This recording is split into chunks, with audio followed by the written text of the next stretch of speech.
Hey guys, tonight we're locking you inside one of history's most psychologically devastating inventions, the medieval tower prison. Picture Theory standing in a damp courtyard, shackled at the wrists, while a guard gestures toward a narrow stone tower that seems to pierce the gray English sky. The year is 1347, and you've just been accused of plotting against the king. Doesn't matter if you're guilty or innocent. What matters is that heavy wooden door creaking open, revealing a darkness so complete it feels solid, and the rope ladder descending into what the guards cheerfully call the pit. You're about to spend the next few months, maybe years, in a space specifically designed to destroy you from the inside out. And honestly, you probably won't make it past week one. Medieval people understood something modern prisons forgot. You don't need elaborate punishments when architecture itself can break a human being. So, before you get comfortable, take a moment to like the video and subscribe, but only if you genuinely enjoy what I do here. Drop a comment letting me know where you're watching from and what time it is in your corner of the world. Are you in Melbourne watching the sunrise? Toronto at midnight? I love seeing how far these bedtime stories travel. Now, dim the lights, maybe turn on a fan for that soft background hum, and let's ease into tonight's journey together. The descent begins immediately. You're facing a hole in the stone floor barely 3 feet across, and the guard is motioning impatiently for you to climb down. There's no staircase here, no consideration for dignity or safety, just a rope ladder that sways and twists as you commit your weight to it. Your chains scrape against stone as you lower yourself rung by rung, and with each foot you descend, the temperature drops noticeably. The air grows thicker, damper, pressing against your face like a cold, wet cloth. Above you, the square of torchlight from the guardroom grows smaller, a shrinking porthole to the world of the living. 20 feet down, your feet touch something solid. Not floor exactly, more like compressed earth mixed with substances you're choosing not to identify in this moment. The guard hauls the rope ladder back up with casual efficiency, and suddenly that square of light is your entire universe. This may be 2 feet across now, impossibly distant, and it provides just enough illumination for you to understand exactly how screwed you are. Your cell, and we're being generous calling it that, is roughly 8 feet in diameter. The walls are limestone blocks, each one larger than your torso, fitted together with the kind of medieval precision that means they'll still be standing in 700 years. They're weeping with moisture, these walls. Condensation streams down in rivulets, gathering in the mortar joints before dripping onto the floor with a rhythmic plinking sound that will eventually drive you to the edge of sanity. The ceiling is the vaulted stone floor of the guardroom above, close enough that you can hear boots walking, chairs scraping, dice rolling during the endless card games that mark your captor's shifts. The temperature hovers around 45 degrees Fahrenheit year-round down here. Medieval tower prisons were typically built with walls 3 to 6 feet thick. And below ground level, that stone mass acts like a refrigerator, maintaining a constant chill that seeps into your bones within hours. You're still wearing whatever you had on when they arrested you, probably wool if you're lucky, linen if you're not, and medieval textile production meant even warm clothing was nothing compared to modern insulation. You start shivering almost immediately, and you won't stop shivering for the entire duration of your stay. Here's something the movies never show you: the smell. Your nose is already rebelling against an odor that's part outhouse, part mushroom cellar, part something sweetly rotten you can't quite identify. Previous occupants of this cell have left their marks in ways both visible and olfactory. That corner over there, that's where everyone does their business because it's slightly lower, creating a natural sump. The straw scattered across the floor brown, brittle, probably older than your grandmother is supposed to provide bedding, but it's composting itself into something that crunches when you step on it. Historians still argue whether tower prisons were intended primarily as punishment or simply secure holding facilities before trial, but the practical effect was identical. You're being stored like spoiled meat in a cellar while the legal system slowly grinds toward your fate. The Tower of London, Château de Chinon in France, Ponferrada Castle in Spain, all of these featured identical designs because medieval architects understood load-bearing principles and psychological torture in equal measure. Your eyes are adjusting now, and you're noticing details. Someone has scratched marks into the wall, vertical lines grouped in fives, the universal counting system of the desperate. You count 847 marks before you stop, unwilling to calculate how many years that represents. There's a metal ring embedded in the wall at chest height, its purpose obvious and terrifying. Chains have worn a smooth groove in the stone beneath it from generations of prisoners shifting their weight, trying to find a position that doesn't cut off circulation. The silence is wrong. Not peaceful meditation retreat silence, but the thick, muffled quiet of being buried alive. Sound behaves strangely down here. Your own breathing seems thunderous, bouncing off stone walls and coming back to you in distorted echoes. When you scrape your foot against the floor, the sound multiplies and lingers, filling the space with whispered repetitions.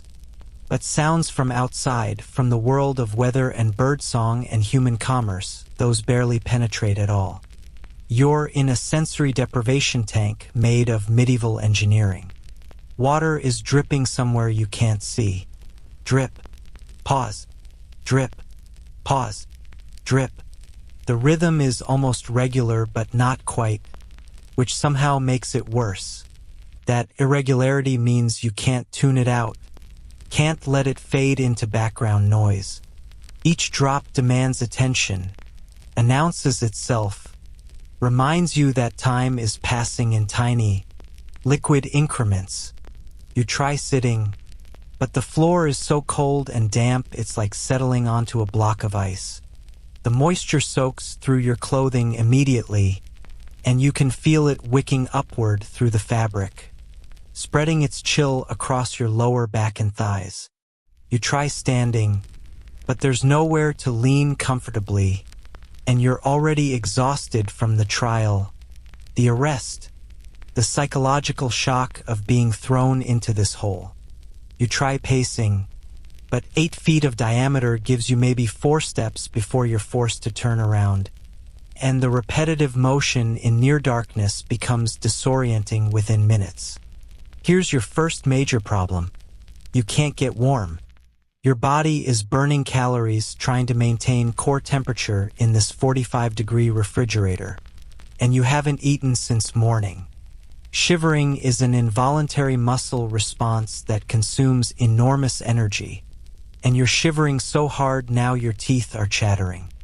Medieval prisoners in tower dungeons reported that the cold was worse than hunger, worse than thirst, worse even than the torture they endured later.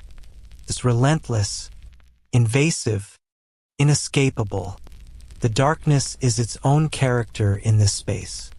That tiny square of light from above provides just enough illumination to see vague shapes, to understand your confinement, but not enough to actually do anything. You can't read. You can't examine the walls properly.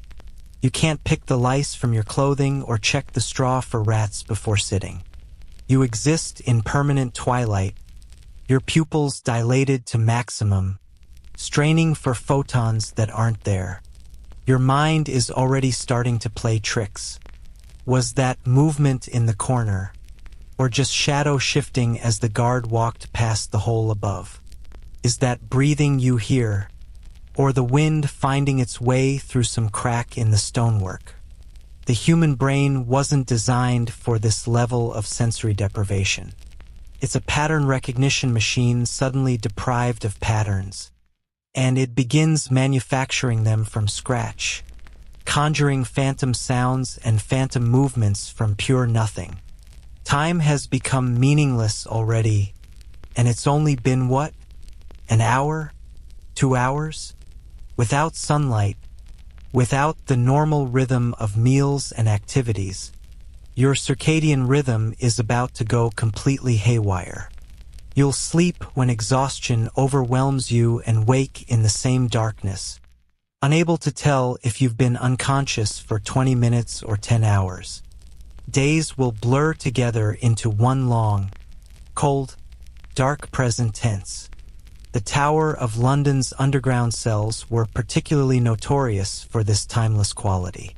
Prisoners reported emerging after months of confinement, completely unable to estimate how long they'd been held. Some thought they'd been imprisoned for weeks when it had been months. Others insisted only days had passed when the records showed years. Your brain's internal clock needs external cues to function, and you have none. You're thirsty already. They lowered you a wooden bucket of water before pulling up the ladder, and it's sitting in that suspicious corner, the surface covered with a thin scum you're trying not to think about. The bucket itself is slimy, ancient, used by countless prisoners before you and never cleaned. But you're thirsty, and it's only going to get worse, so you cup your hands and dip them in. The water is cold, metallic tasting, with a faint organic undertone that suggests algae or worse. You drink anyway, because what choice do you have? Your stomach is already cramping. Not from hunger yet, that comes later, but from stress, from cold, from the psychological shock of your situation fully sinking in. You're buried alive in a stone cylinder 20 feet underground, and nobody's coming to help you. Your family doesn't know where you are. Your friends can't reach you. You're completely at the mercy of your captors, and medieval mercy was famously in short supply. The worst part? This is just the beginning. This is day 1, hour 2, and you're already falling apart. You haven't faced the rats yet, or the fever, or the interrogations, or the slow dawning realization that you might die down here and nobody will know or care. Medieval tower prisons had survival rates that would make modern human rights organizations weep. Some prisoners lasted years. Others made it 3 days before their hearts simply gave out from stress and hypothermia. You slump against the wall, feel the cold moisture seep through your shirt, and start counting the drips of water because it's the only way to mark time, the only thing you can control in this controlled environment. Drip. 1. Drip. 2. Drip. 3. Welcome to your new home. You're already wondering how long you can last, and the answer is probably far less time than you think. The medieval mind understood something modern prison architects spent centuries relearning. Buildings can be weapons. You're experiencing this firsthand as you press your back against the weeping limestone, trying to find a dry spot that doesn't exist. Every design choice in this tower prison serves a specific psychological purpose, and none of those purposes involve your comfort or rehabilitation. The cylindrical shape isn't accidental. It eliminates corners where you might feel protected, places where you could wedge yourself for security. You're exposed from all angles, vulnerable, unable to defend even the illusion of personal space. Tower prisons emerged during the 12th and 13th centuries as European monarchs consolidated power and needed secure facilities for high-value prisoners, nobles, knights, clergy who'd backed the wrong political horse. Unlike common criminals who got hanged or mutilated and released, you're important enough to keep alive but dangerous enough to neutralize completely. The tower design solved both problems elegantly. The vertical architecture meant guards needed to defend only one entrance at ground level. Breaking someone out from 20 feet underground required engineering capabilities most medieval armies simply didn't possess. Look up at that square of distant light again. It's positioned deliberately off-center, so you can never stand directly beneath it. The architects knew that glimpse of sky would become your obsession, and they wanted you to work for even that small comfort. During the day, a shaft of sunlight might penetrate for an hour or two, moving across the wall like a clock hand, never quite reaching where you're sitting. You'll find yourself timing your entire existence around that brief daily visit from the sun, rationing it like food, positioning yourself to catch even reflected rays. The walls themselves are performing slow violence against you. Limestone is porous, which means it absorbs groundwater like a sponge and releases it constantly through those weeping rivulets you're watching stream downward. The relative humidity down here hovers around 90% year-round. Your clothes will never dry. Your skin will never dry.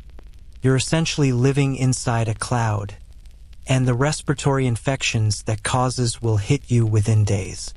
Medieval physicians had no concept of humidity-related illness, but they documented the dungeon cough that killed as many prisoners as starvation a wet. Rattling hack that started in the chest and never quite went away. The floor's composition reveals another layer of intentional cruelty. It's not solid stone like the walls, but compacted earth mixed with lime and what you're increasingly certain is human waste from previous occupants. This creates a slightly yielding surface that retains cold magnificently and breeds bacteria enthusiastically. The lime was supposed to act as a disinfectant, absorbing odors and moisture, but in practice it just creates a caustic mud that burns skin on prolonged contact. You've already noticed the backs of your thighs itching where you sat earlier. The chemical burn will develop into weeping sores within a week if you're not careful about where you position yourself, and being careful in an 8-foot circle where every surface is contaminated is essentially impossible. Historians still argue whether medieval jailers understood germ theory in any practical sense, but they definitely understood that some prisons killed faster than others. The smartest lords kept detailed records of prisoner mortality by location, the way modern businesses track inventory. Certain cells in the Tower of London had such high death rates they were reserved specifically for prisoners the king wanted dead but couldn't legally execute. Plausible deniability through architecture. You can't be accused of murder when natural causes did the work. The Salt Tower's lower cells, for instance, had a mortality rate approaching 60% for stays longer than 6 months. Those numbers weren't accidental. The acoustic properties of your cell are doing something strange to your sense of reality. The cylinder shape creates an echo chamber that distorts sound in unsettling ways. When you speak, your voice bounces back at slightly different frequencies, creating an almost choral effect that makes you sound like multiple people. Try it now. Say something. Anything. Hello? The word returns to you layered, offset by milliseconds, harmonizing with itself in a way that makes your skin crawl. Prisoners reported developing auditory hallucinations within days, hearing conversations that weren't happening, footsteps that weren't there. Your brain, desperate for stimulation, starts manufacturing social interaction from reflected sound waves. That metal ring embedded in the wall? You've been staring at it, trying not to think about its purpose.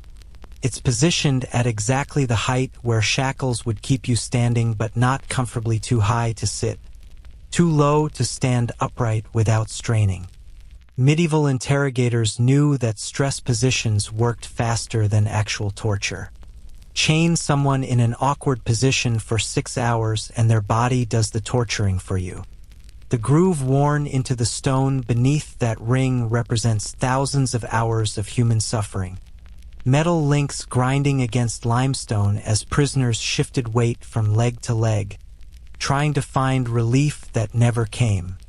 The stone has been polished smooth by this friction, worn down perhaps an inch over decades or centuries of use.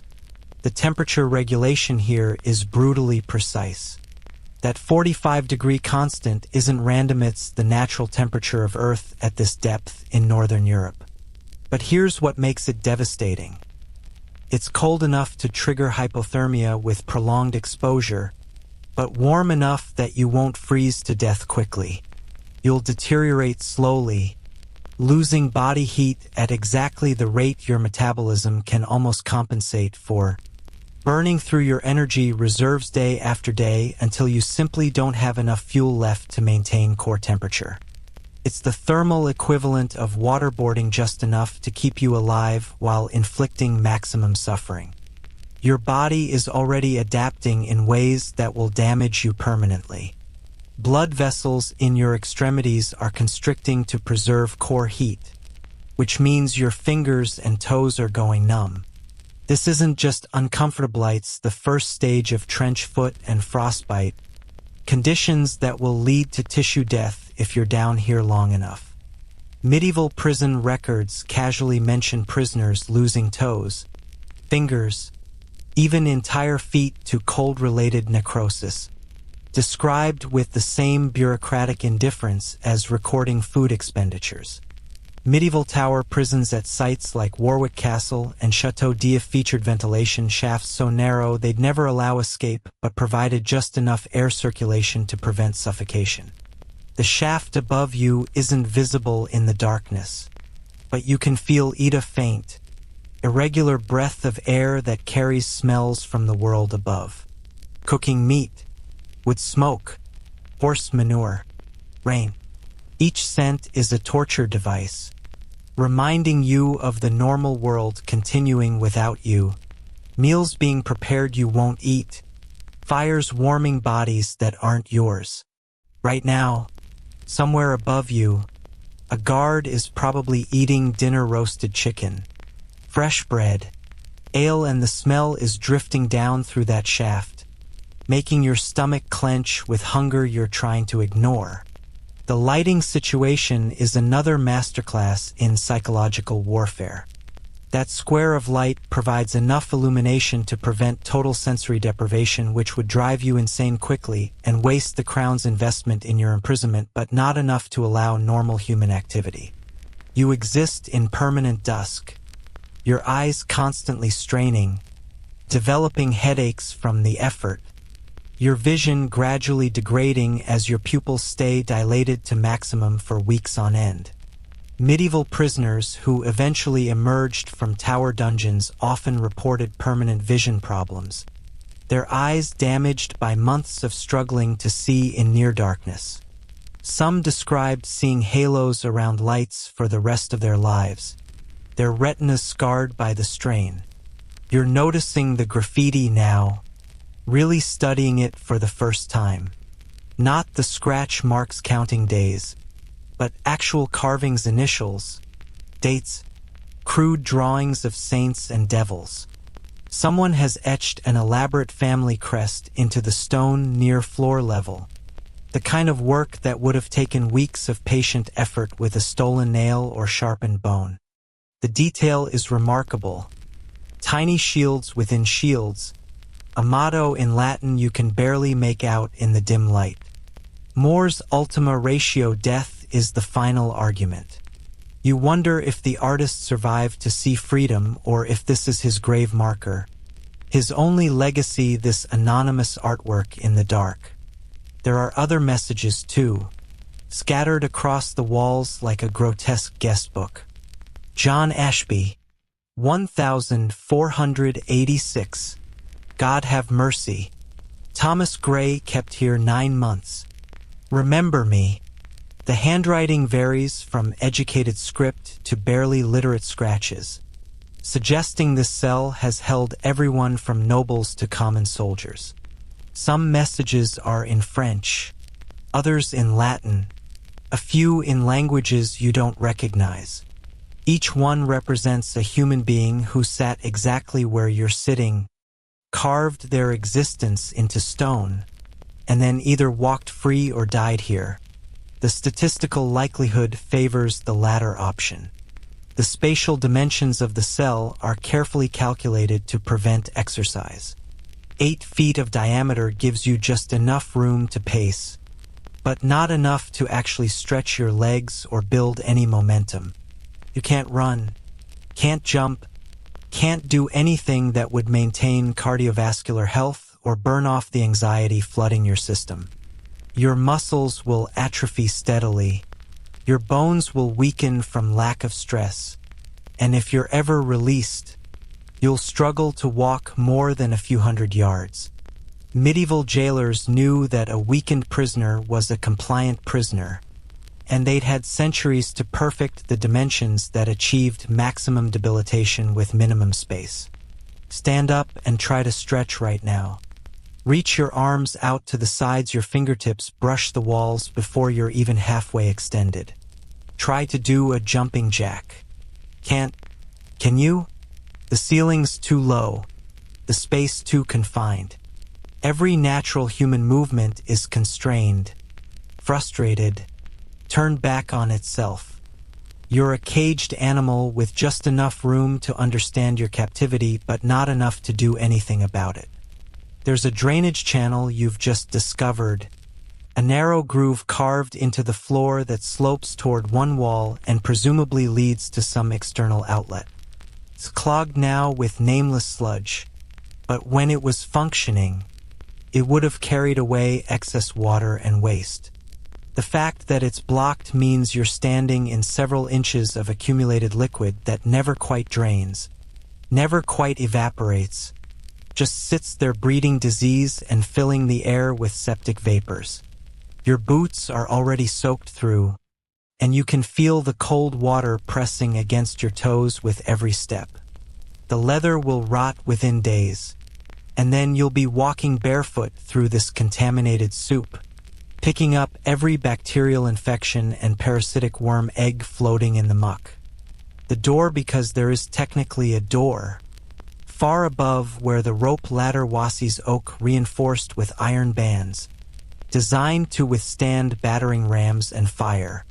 Not that you'll ever see it from this angle. It exists in the world above, the guardroom where men play dice and complain about their shifts, and it might as well be on the moon for all the good it does you. The only way you're passing through that door is if they decide to haul you up for interrogation or transfer you to an actual cell with amenities like a window or a bed. Some prisoners spent their entire sentences in oubliettes like this one, never once ascending to the world of light and air. Their bodies were simply hauled up when they died, dumped in unmarked graves, and the cell was ready for its next occupant. Ventilation, or the lack thereof, is slowly becoming apparent. The air down here isn't quite stagnant. That narrow shaft is providing minimal circulation, but it's thick, used, depleted of oxygen by the previous dozen breaths you've taken and recycled back to you. You're essentially breathing in a closed system, sharing air with the mold growing on the walls, the bacteria blooming in the water, whatever rats are hiding in the darkness. Each breath feels like it's not quite satisfying, like you can't quite fill your lungs completely. This oxygen deprivation will give you constant headaches, make you sluggish and confused, and accelerate your psychological deterioration. The mold deserves special mention because you're surrounded by it. Black mold, green mold, white fuzzy patches that look like they're growing directly out of the stone. Some of it is bioluminescentia, can see faint glowing spots in the darkest corners. Phosphorescent fungi feeding on the moisture and organic waste. Medieval people called this corpse light and thought it was the souls of the damned manifesting in physical form. They weren't entirely wrong. It's definitely a sign you're in hell, just a biological hell rather than a spiritual one. These fungi release spores with every breath you take, colonizing your lungs, triggering allergic reactions, causing infections that medieval medicine had no ability to treat. The psychological impact of the architecture is compounding by the hour. You can't see the full extent of your prison, which means your imagination is filling in details that may not exist. Is that dark patch over there a tunnel? A niche? A hole? Could something be living in it, watching you? The uncertainty is worse than knowledge would be. Medieval architects understood this instinctively. The fear of the unknown is more potent than any concrete threat. Ghost stories about dungeon monsters weren't just entertainment. They were psychological warfare tools. Stories the guards deliberately allowed to circulate because a terrified prisoner is easier to control than an angry one. Your sense of spatial relationships is already fragmenting. Without visual references or the ability to pace distances accurately, you're losing your proprioceptive sense, your body's understanding of where it exists in space. When you close your eyes, you feel like you're falling. When you open them, the walls seem to pulse and breathe, closer than they were a moment ago. This isn't panic. Not yet, but it's the foundation panic will build on. Your inner ear, evolved to navigate three-dimensional space under gravity, is receiving contradictory signals from your eyes and your body. Vertigo is setting in, that spinning sensation that makes you nauseous and disoriented. The tower above you contains multiple floors of actual cells with barred windows, straw mattresses, even the occasional fireplace for noble prisoners who could afford to bribe the guards. But you're in the oubliette, literally, the forgotten place in medieval French. This isn't a cell. It's a storage pit for humans the system wants to disappear. The legal fiction is that you're being held pending trial, but the architectural reality is that you've been buried alive with just enough life support to prevent immediate death. The word oubliette comes from the French verb oublier, to forget. You're in a place specifically designed to be forgotten in, and that's not accidental vocabulary. There's a particular genius to the vertical design that you're starting to appreciate in the way you might appreciate a well-designed trap. Escape from a ground floor cell requires overpowering guards and running. Escape from here requires climbing 20 feet of smooth stone wall, somehow accessing a locked guardroom, then fighting your way out. It's physically impossible without outside help, and the design makes sure everyone involved knows it. The hopelessness is structural, load-bearing, integral to the building's very function. Even if you had a rope which you don't need somewhere to attach it, and that opening above is just a smooth-sided shaft offering no purchase for hooks or knots. The weight of the stone above you is starting to feel oppressive in a way that's more than metaphorical. There are literally tons of limestone and mortar pressing down, held up by medieval engineering that's proven remarkably durable but isn't exactly up to modern seismic codes. Every time you hear a creak or groan from the structure, and you hear them constantly as temperature changes make the stone expand and contract, you wonder if this is the moment everything comes down on your head. Collapses were rare but not unknown. Sometimes a cell would simply seal itself, the opening blocked by fallen masonry, and the prisoner inside would die slowly of dehydration, screaming for help that never came because nobody could hear through 6 feet of rubble. You sit back down in the least wet spot you can find, which is still thoroughly damp, and stare up at that distant square of light. It's dimmer now. Evening is falling in the world above. Soon it'll wink out entirely, and you'll experience true darkness for the first time in your life. Not the darkness of a medieval bedroom with shutters closed, where your eyes eventually adjust and you can see vague shapes. This will be complete, total, absolute absence of light. The kind of darkness that makes you understand why ancient humans feared the night, why they told stories about monsters that lived in caves, why they worshipped the sun as a god. Light is life, and you're about to have all of it taken away. The architecture has broken you already, and it's only been a few hours. You haven't even faced the real challenges yet, the hunger, the disease, the crushing boredom, the slow dissolution of your sanity. The building has simply removed every assumption you've ever made about shelter, safety, and human dignity, and replaced them with cold stone and calculated suffering. Welcome to the machine. It's just getting started with you. Your stomach is starting to make its opinions known. It's been what? 6 hours? 8? Time is already meaningless down here, but your digestive system still operates on its own schedule, and it's informing you loudly that mealtime has come and gone without acknowledgement. You're about to discover what medieval prison cuisine actually consists of, and spoiler alert, calling it cuisine is generous to the point of absurdity. The guards' boots appear at the opening above. You hear them before you see them, that distinctive leather-on-stone scrape that makes you look up hopefully, desperately, like a dog hearing its owner's car in the driveway. A rope descends, and tied to its end is a wooden bowl and a clay jug. The guard lowers them with practiced efficiency, the kind of casual competence that comes from doing this exact action 3 times a day for years. The vessels touch down in the wet straw near your feet. The guard releases the rope, and before you can even think to grab it and try something stupid, he's hauled it back up. The whole operation takes maybe 10 seconds. He never speaks, never looks directly down at you, never acknowledges your humanity in any way.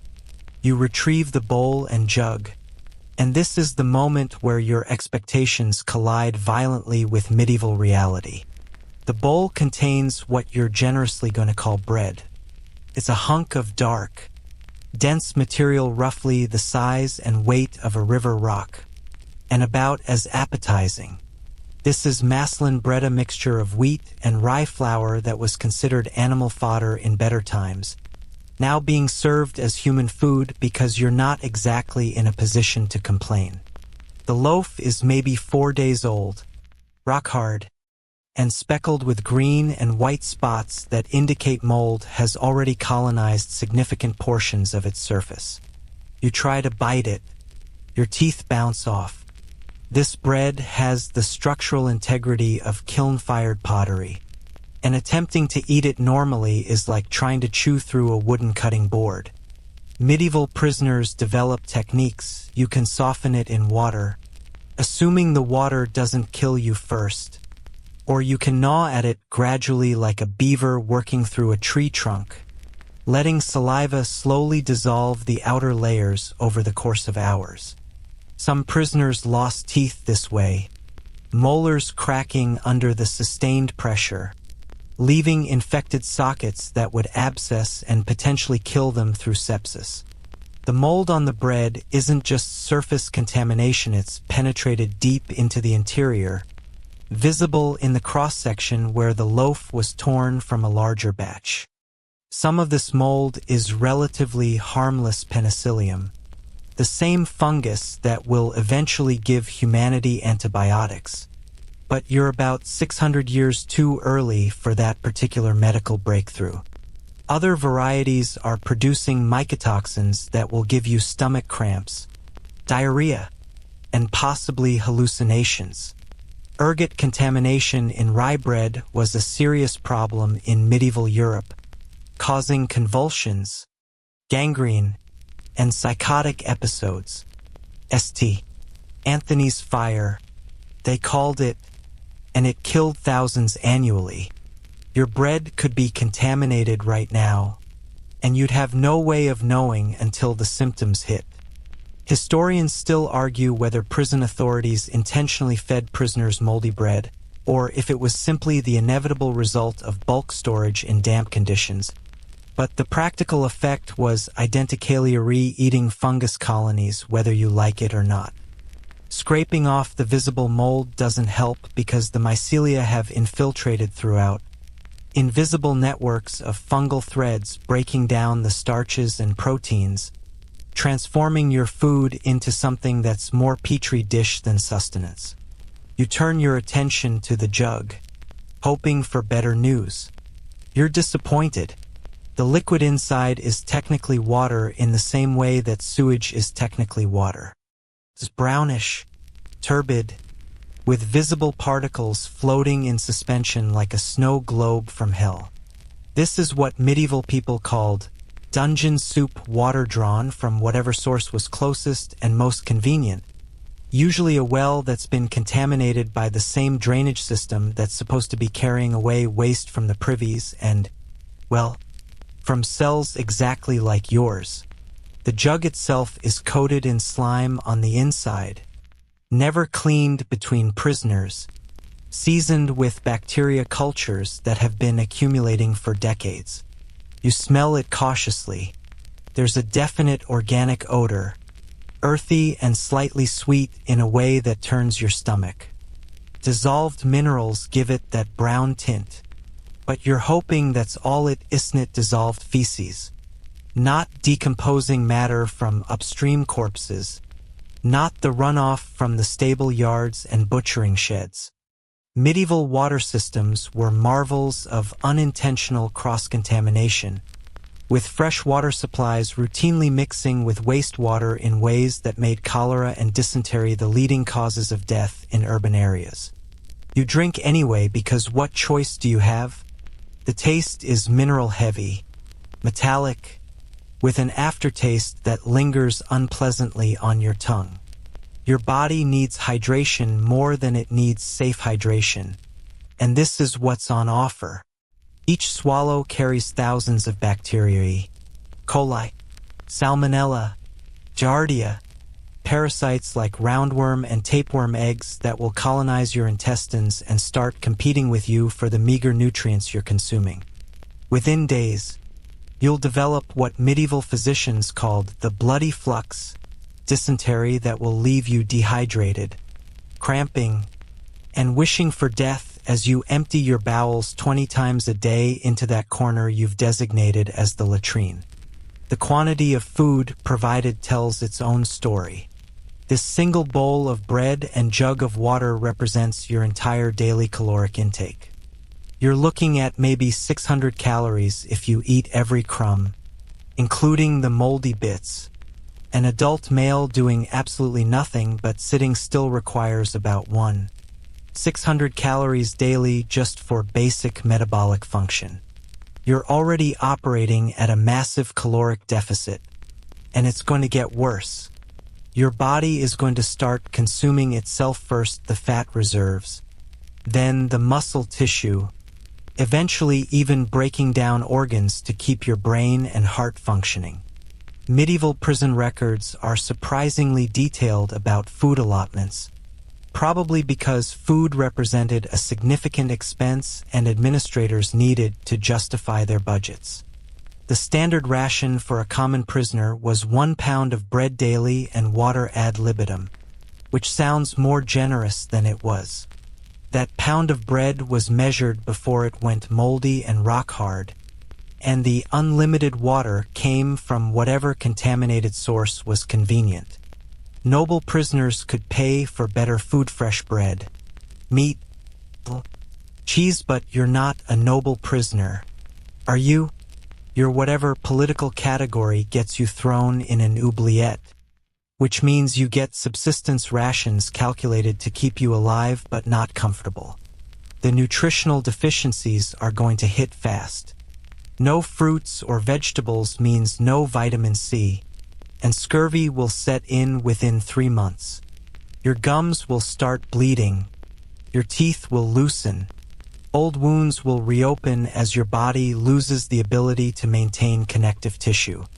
No sunlight means no vitamin D, so your bones will soften with rickets or osteomalacia, making you prone to fractures from the slightest impact. The lack of protein will cause muscle wasting, edema, and eventually kwashiorkor if you survive long enough, your body swelling with fluid as your organs begin to fail. You try soaking the bread in the water to soften it. This works, sort of. The bread absorbs liquid and becomes chewable, though now it tastes like the water, earthy, minerally, vaguely organic. You're essentially making a cold soup of contaminated water and moldy bread, and your stomach is already protesting the combination. But hunger is a powerful motivator, and right now hunger is winning every argument your digestive system is trying to make. You force down mouthfuls of soggy bread, gagging slightly on the texture, focusing on the simple biological imperative of getting calories into your body. There's something moving in the bread. You notice it halfway through your meal pail, segmented, something wriggling through the crumb structure. Weevils. The grain was infested before it was milled, and the larvae survived the baking process protected inside air pockets. You're eating insect protein whether you want it or not. Medieval people were more pragmatic about this kind of thing. Protein is protein, and a few bugs never killed anyone, though they might give you intestinal parasites. You could try to pick them out, but the light is too dim to see properly. And honestly, they might be the most nutritious part of your meal. The jug is nearly empty now, and you're already thirsty again. That's the cruel joke about salt-heavy bread and contaminated water. They create thirst faster than they quench it, leaving you in a constant state of mild dehydration that will fog your thinking and weaken your body. Medieval prisoners described this perpetual thirst as one of the worst aspects of incarceration. Worse even than hunger, because at least hunger eventually fades into numbness. Thirst just intensifies, a constant burning awareness centered in your throat and mouth. You're wondering about the logistics of food delivery. 3 times daily seems optimistic. Most medieval prisons operated on a twice-daily schedule, morning and evening, which meant long gaps between meals that your stomach would learn to dread and anticipate in equal measure. Some prisoners reported that guards occasionally forgot deliveries, either through genuine oversight or deliberate cruelty, leaving them without food for days at a stretch. There was no recourse, no complaint system, no authority you could appeal to. If your guard decided you didn't deserve food today, you simply didn't get food. The social dynamics of prison feeding were fascinating and horrible. Richer prisoners could bribe guards for better food, creating a 2-tier system where nobles dined on roasted chicken while commoners gnawed moldy bread 3 feet away.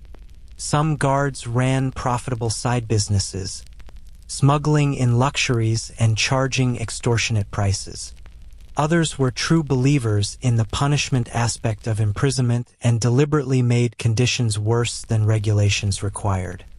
Your experience depended entirely on the personality and mood of whoever happened to be assigned to your section, and you had absolutely zero control over that variable. There's an economic calculation happening here that you're starting to understand. Feeding a prisoner cost money, not much, but money nonetheless.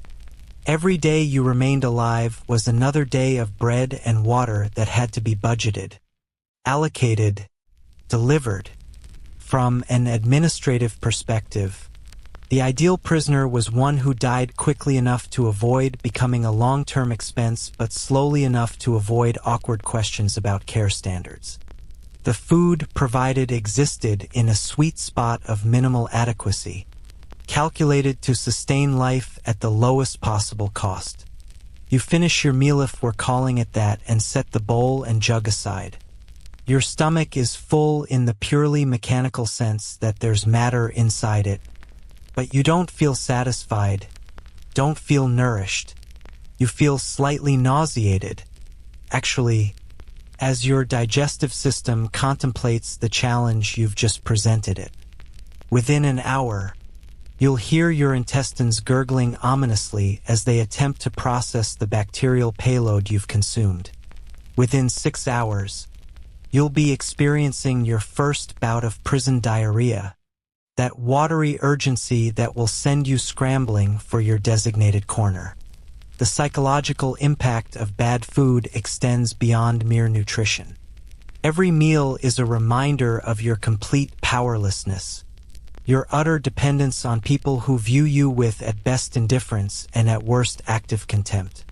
You can't choose what you eat, can't refuse what's offered without starving, can't even control the timing of meals. This infantilization is part of the punishment, reducing you to the level of a baby bird waiting with open mouth for whatever gets dropped in. Medieval prison reformers, the few who existed, often focused on food quality as their primary concern, understanding instinctively that nutrition was the foundation of survival. Some monasteries took over prison administration and improved conditions dramatically simply by providing fresh bread and clean water. The mortality rates dropped by half or more, proving that most prison deaths weren't inevitable but were the direct result of deliberate neglect. But those reformers were rare, and their reforms rarely lasted beyond their own lifetimes before conditions reverted to the profitable cruelty that seemed to be the natural state of medieval incarceration. You're still hungry. That's the bottom line here. You consumed your daily allotment of food, and you're still hungry, will remain hungry until you either get released or die. Your body is going to start consuming itself, literally digesting its own tissues to keep essential systems running. You'll lose weight steadily, becoming one of those skeletal figures depicted in medieval art, all ribs and eye sockets and wasted limbs. If you survive 6 months, you'll be unrecognizable. If you survive a year, you'll be a walking corpse, and that's not hyperbole, that's medical reality. The empty bowl sits in the straw, already attracting attention from creatures you can't quite see in the dimness. Something small and quick darts forward, snatches a crumb, and disappears. The rats are getting bolder, and why wouldn't they? They can smell food, smell you, smell the fierce sweat soaking through your clothes. They know from experience that prisoners are weak, slow, and unlikely to fight back effectively. You're entering their territory now, and they're already sizing you up as potential competition for resources or, if you falter, potential food source themselves. The guard's footsteps fade above you, and you realize with sinking clarity that this meal, this pathetic collection of moldy bread and contaminated water, was the highlight of your day. It's the only variation in the otherwise unbroken monotony of sitting in cold darkness. You'll spend the next hours, possibly the next 8 or 12 hours depending on the feeding schedule, waiting for those footsteps to return, waiting for that rope to descend, waiting for another chance to fill your stomach with substances that will slowly kill you while keeping you technically alive. Welcome to prison cuisine, medieval style. Try not to think about what's in the water. Try not to count the weevils. Try not to calculate how many days of this your body can survive before something essential fails. Just eat what you're given, drink what's provided, and hope that whatever kills you is quick rather than one of the slow, agonizing deaths that contaminated food can deliver. The next meal is only 8 hours away. You're already looking forward to it. That's how low your standards have fallen in less than a day. Let's address the elephant in the room, or rather, the absence of a room where elephants would normally address such things. You need to use the bathroom. This is a biological reality that medieval prison architects acknowledged in the most minimal way possible, which is to say they basically didn't acknowledge it at all. That corner over there, the one that's slightly lower than the rest of the floor, the one that smells worse than everywhere else, that's your toilet, your sink, your entire sanitation system for the foreseeable future. There's no chamber pot, no bucket, no privacy screen, no running water, no toilet paper though, to be fair. Toilet paper won't be invented for another few centuries, so medieval people wouldn't expect it anyway. What you have is a corner of bare stone and earth, a small depression that's supposed to drain away waste through that clogged channel you noticed earlier, and absolutely nothing else. This is it. This is where you'll perform every bodily function for the duration of your stay, and you're already realizing this might be the aspect of imprisonment that breaks you faster than anything else. Stand up and walk to that corner. Go ahead. You've been putting it off, but your bladder is insisting. The smell intensifies as you approach ammonia, sulfur, decay, all mixing into an olfactory assault that makes your eyes water. The floor here is perpetually wet, not with clean water, but with a mixture you're choosing not to analyze too closely. Previous prisoners have used this spot for months or years, and the stone has absorbed their waste the way a sponge absorbs water, becoming saturated with organic compounds that will never fully wash away. Medieval people had a different relationship with bodily functions than modern humans. Privacy wasn't really a concept for most social classes. People routinely urinated and defecated in semi-public spaces. Chamber pots were emptied out windows onto streets below, and the idea of individual, enclosed bathroom facilities was a luxury reserved for the very wealthy. But even by medieval standards, this is degrading. Even peasants had outhouses, latrines, some designated space separate from their living area. You're living, sleeping, and defecating in the same 8-foot circle, and there's no escape from the consequences. You relieve yourself, and the sound echoes off stone walls with embarrassing clarity. Every splash, every trickle announces itself to the guards above, to any other prisoners in adjacent cells, to yourself. There's no dignity here, no way to maintain even the pretense of privacy or civilized behavior. You're an animal marking its territory, except the territory is also your bedroom, dining room, and prison cell all rolled into one claustrophobic package. The drainage situation is critical to understanding why this is so much worse than it initially appears. That channel carved into the floor was supposed to carry waste to some external cesspit or waterway. When it was functioning, and we're talking decades or centuries ago, based on the current state, it would have at least removed the liquid components of your waste, leaving only solids that could be periodically shoveled out when they accumulated too high. But it's blocked now, clogged with decades of sediment, mineral deposits, and materials we're not going to examine too closely. Nothing drains. Everything pools. This means you're standing in a slowly accumulating reservoir of human waste. Every time you urinate, every time you defecate, you're adding to a mixture that has nowhere to go. It soaks into the earth floor, yes, but the rate of absorption is slower than the rate of production. Over days and weeks, the wet area will expand, creeping further into your usable living space, forcing you to retreat to ever smaller dry patches until eventually there won't be any dry patches left. You'll be wading through your own filth, unable to escape it, unable to clean yourself, unable to do anything but accept it as your new reality. Historians still argue whether the blocking of drainage channels was intentional sabotage by vindictive guards or simply the result of neglect and underfunding, but prisoners didn't care about the cause, they only experienced the effect.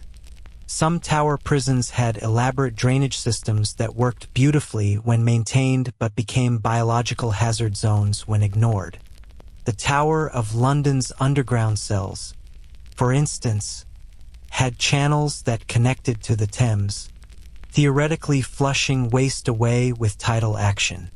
But those channels required regular clearing, and regular clearing required administrative attention and budget allocation, and both were in chronically short supply. The smell is already recalibrating your olfactory baseline. Your nose is an adaptable organ, capable of tuning out constant stimuli after prolonged exposurites while you stop noticing your own house's smell after a few minutes. But there's a limit to this adaptation, and you're about to discover where that limit is. The ammonia from urine and the sulfur compounds from feces create an atmosphere that's not just unpleasant but actively toxic at high concentrations. Prolonged exposure causes respiratory irritation, headaches, nausea, and eventual damage to your mucous membranes. Medieval physicians recognized that bad air caused disease, though they didn't understand the mechanism. They were actually onto something. The concentrated fecal matter in your cell is breeding grounds for countless pathogens. Cholera, typhoid, dysentery, hepatitis A, various parasitic infections all spread through the fecal-oral route, and you're living in optimal conditions for that transmission. You touch the contaminated floor, then touch your face, your food, your mouth. You breathe air laden with aerosolized particles. You're essentially mainlining medieval diseases with every breath. The toilet corner becomes the center of your existence in ways you never imagined.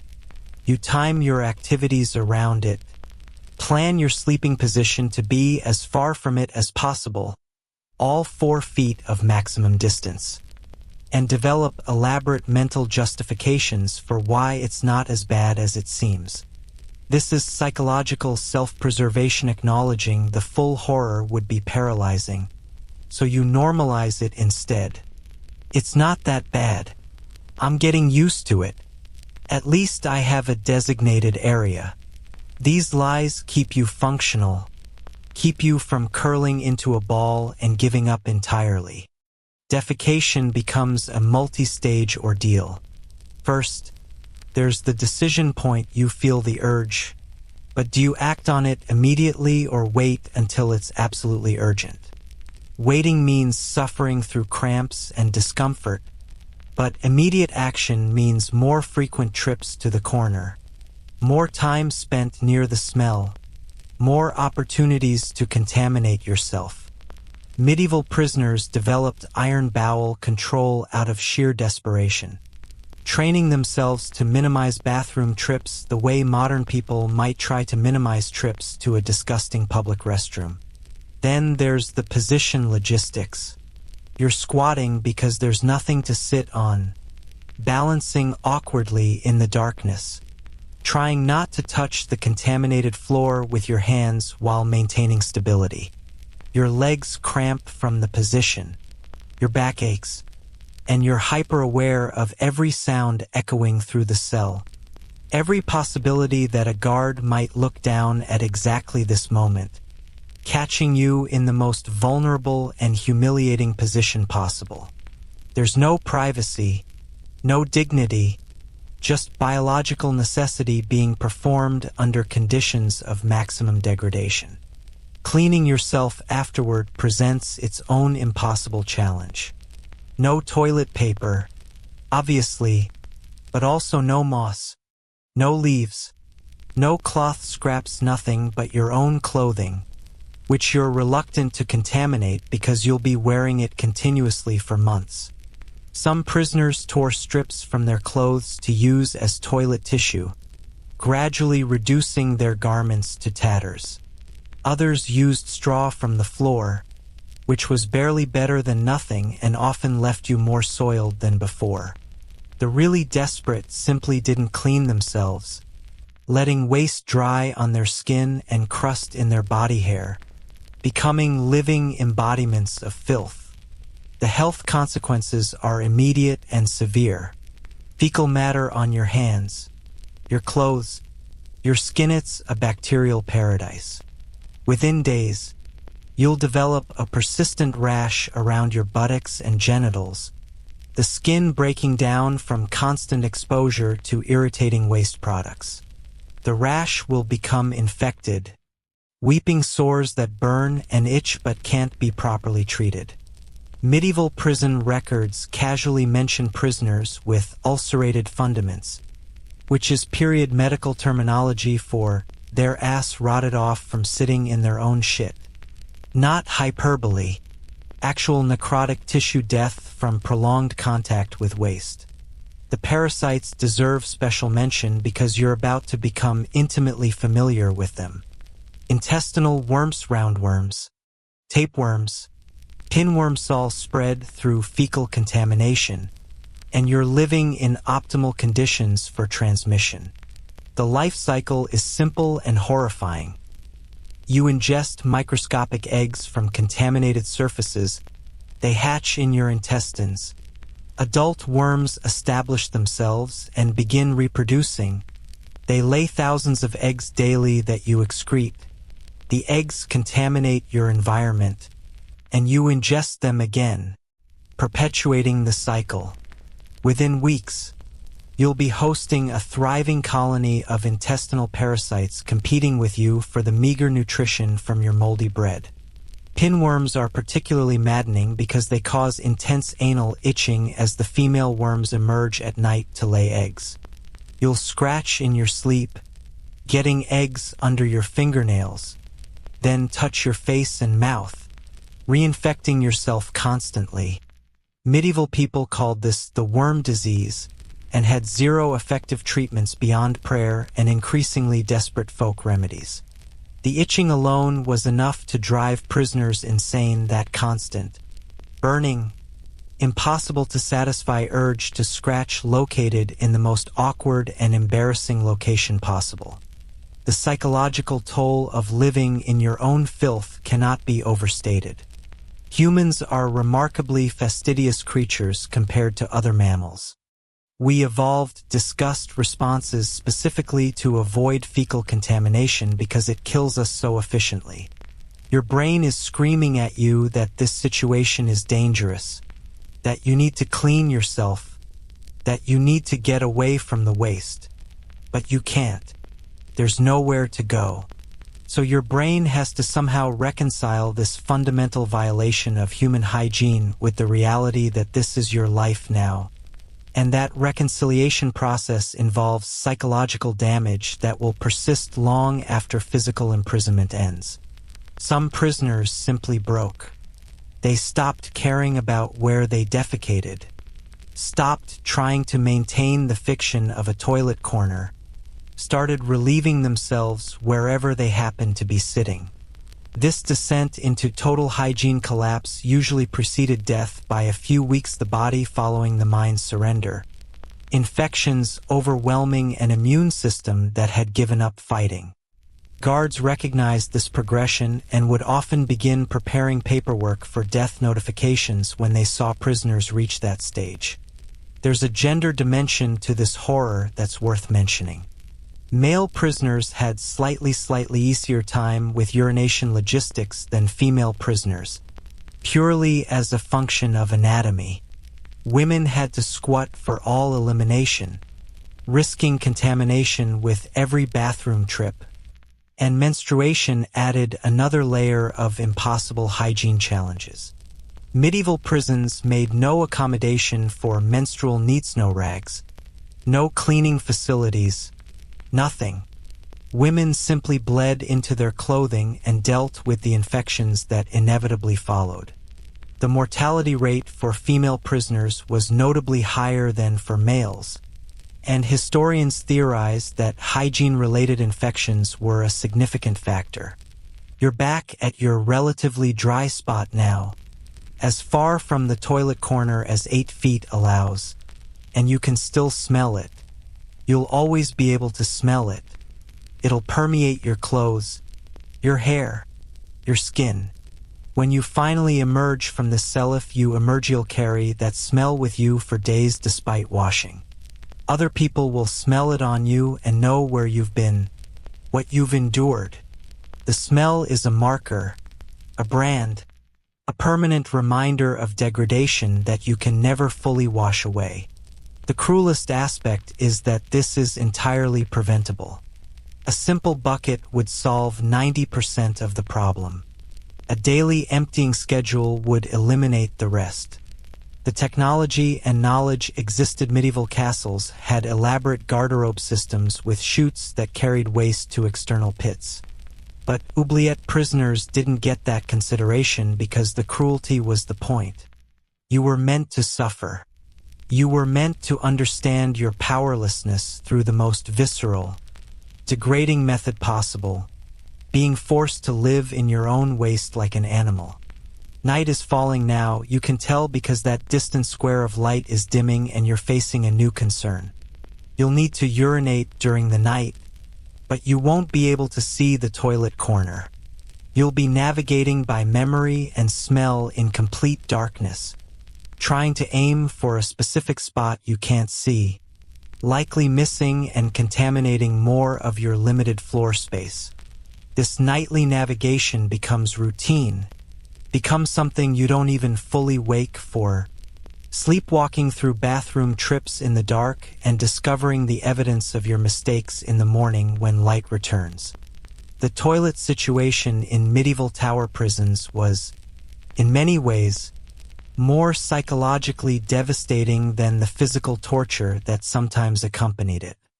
Torture was intermittent, shocking, awful but time-limited. Living in your own filth was constant, inescapable, grinding you down hour by hour until you couldn't remember what it felt like to be clean, to have dignity, to control even the most basic aspects of your physical existence. Welcome to your bathroom. Try not to think about what you're breathing. Try not to think about what's soaking into your clothes from the floor. Try not to think about the fact that you'll be doing this multiple times daily for the foreseeable future, and there's absolutely nothing you can do to make it better. This is your reality now. Get used to it, because it's not changing until you leave one way or another. You're not alone down here. You've been sitting in the darkness for hours now, and you're starting to notice signs of other inhabitants who were here long before you arrived and will remain long after you're gone. There's a scratching sound coming from somewhere near the wall, a chittering, the soft patter of tiny feet moving across stone. Your new roommates are announcing themselves, and trust me, you're going to wish they'd stayed hidden. Rats. Of course it's rats. Medieval cities were absolutely infested with them. The black rat and brown rat populations thrived on human waste, grain stores, and general medieval sanitation practices that ranged from inadequate to actively attracting vermin. Your cell, with its accumulated filth, scattered food crumbs, and helpless human occupant, is essentially a rat paradise. They've been using this space as a highway, a feeding ground, and a latrine long before you arrived, and they're not happy about the intrusion. You see the first one clearly when it ventures into the dim light from above. It's bigger than you expected, easily a foot long from nose to tail tip, sleek and gray-brown, with black eyes that reflect the faint illumination with an unsettling intelligence. Medieval rats were bold creatures, fattened on abundant food sources and largely unafraid of humans who lacked effective pest control methods. This one is watching you, head tilted, whiskers twitching, calculating whether you're a threat or just another piece of dungeon furniture. It moves with disturbing confidence, scurrying across the floor in quick bursts of speed, stopping to investigate the bowl where your bread arrived earlier. Finding some crumbs you missed, it begins eating, making small grinding sounds as its teeth work through the hard crust. You could try to scare it away, but where would it go? This is its home. You're the temporary visitor, and the rat seems to understand this dynamic better than you do. More appear. 2, 3, 5. Suddenly you're aware of a dozen rats moving around the periphery of your cell, emerging from cracks and holes you hadn't noticed in the darkness. They're running along the walls, disappearing into shadows, reappearing in unexpected locations. The scratching sound you heard earlier is revealed to be multiple animals moving through spaces between stones, using the tower's architecture as their own personal infrastructure. They have the run of this place, and they know it. Medieval people had a complex relationship with rats. They recognized them as pests, certainly, but also as an inevitable part of urban life.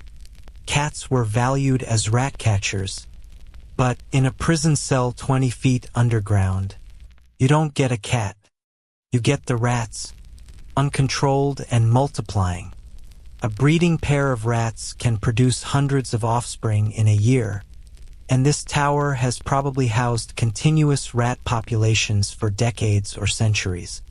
You're not dealing with a few stray animals, you're dealing with an established colony that views this space as their ancestral territory. The health implications are catastrophic. Rats are vectors for some of humanity's worst diseases. The fleas living in their fur carry Yersinia pest is the bacterium that causes bubonic plague. You're living through the 14th century, and the Black Death is either recent memory or ongoing catastrophe depending on exactly what year we're talking about. Those rats scurrying around your cell could be carrying the disease that's killed a third of Europe's population. Every flea that jumps from rat to human is a potential death sentence, and you're about to be covered in them. But plague is just the headline horror. Rats also carry leptospirosis, transmitted through their urine, and they're pissing constantly as they run around your cell, marking their territory. You'll contract it through cuts in your skin, through contaminated water, through touching your face with contaminated hands. The symptoms include high fever, severe headache, muscle pain, and in serious cases, organ failure. Medieval physicians called it rat catcher's yellows because the jaundice it caused turned victims' skin a distinctive golden color. Your cell is being constantly refreshed with infectious rat urine, and you're walking through it, sleeping in it, breathing the aerosolized droplets. Then there's rat bite fever, which is exactly what it sounds like. The bacteria Streptobacillus lives in rats' mouths and saliva. When they bite you, and they will bite you, the bacteria enters your bloodstream and causes fever, vomiting, joint pain, and a distinctive rash. Without antibiotics, which won't be invented for another 600 years, the mortality rate is about 10%. Those aren't terrible odds for a single bite, but you're going to accumulate dozens of bites over a prolonged imprisonment. The odds compound. Historians still argue whether medieval people understood disease transmission, but they definitely noticed that people who lived around rats got sick more often. Some folk wisdom recommended avoiding rat-infested areas, but that advice doesn't help when you're locked in a rat-infested cell with no option to leave. The best medieval medicine could offer was prayer and perhaps some herbal poultice that did exactly nothing to prevent bacterial infection. You're learning to sleep while rats run across your body. This is a skill you never wanted to develop, but necessity is forcing the issue. They're curious about you warm. You smell like food, and you're not moving aggressively. One ventures onto your leg as you're sitting still, tiny claws gripping your pants leg, whiskers brushing against your skin. Your instinct is to scream and flail, but you've already learned that sudden movements just scatter them temporarily before they return. Better to stay still, let them investigate, Let them realize you're not food, at least not yet. The not yet part is important. Rats are opportunistic carnivores. They prefer grains and easily accessible food. Sure, but they'll absolutely eat meat when it's available. Medieval prison records include grim references to rats gnawing on prisoners who were too weak to defend themselves, eating earlobes, fingertips, toes. There are documented cases of prisoners found dead with significant portions of their faces consumed by rats that had fed on them over multiple nights. You need to stay strong enough to fight back when they get bold, which creates a horrible calculus. You need calories to maintain defensive capability, but you're only getting 600 calories daily, so you're slowly weakening regardless. The rats have a feeding schedule, and you're about to become part of it. They're most active at night, emerging after the guard's footsteps fade and the tower settles into darkness. This means your sleep, already interrupted by cold, discomfort, and anxiety, will be further disrupted by rats climbing on you, investigating your pockets, trying to find food you don't have. Some prisoners learned to sleep with their hands tucked into their armpits and their legs curled tight, minimizing exposed surfaces. Others gave up and just let the rats do what they wanted, accepting the inevitable bites and scratches as the price of rest. But wait, there's more. The rats brought friends. Fleas. Obviously, we already thought about those, but also lice and mites.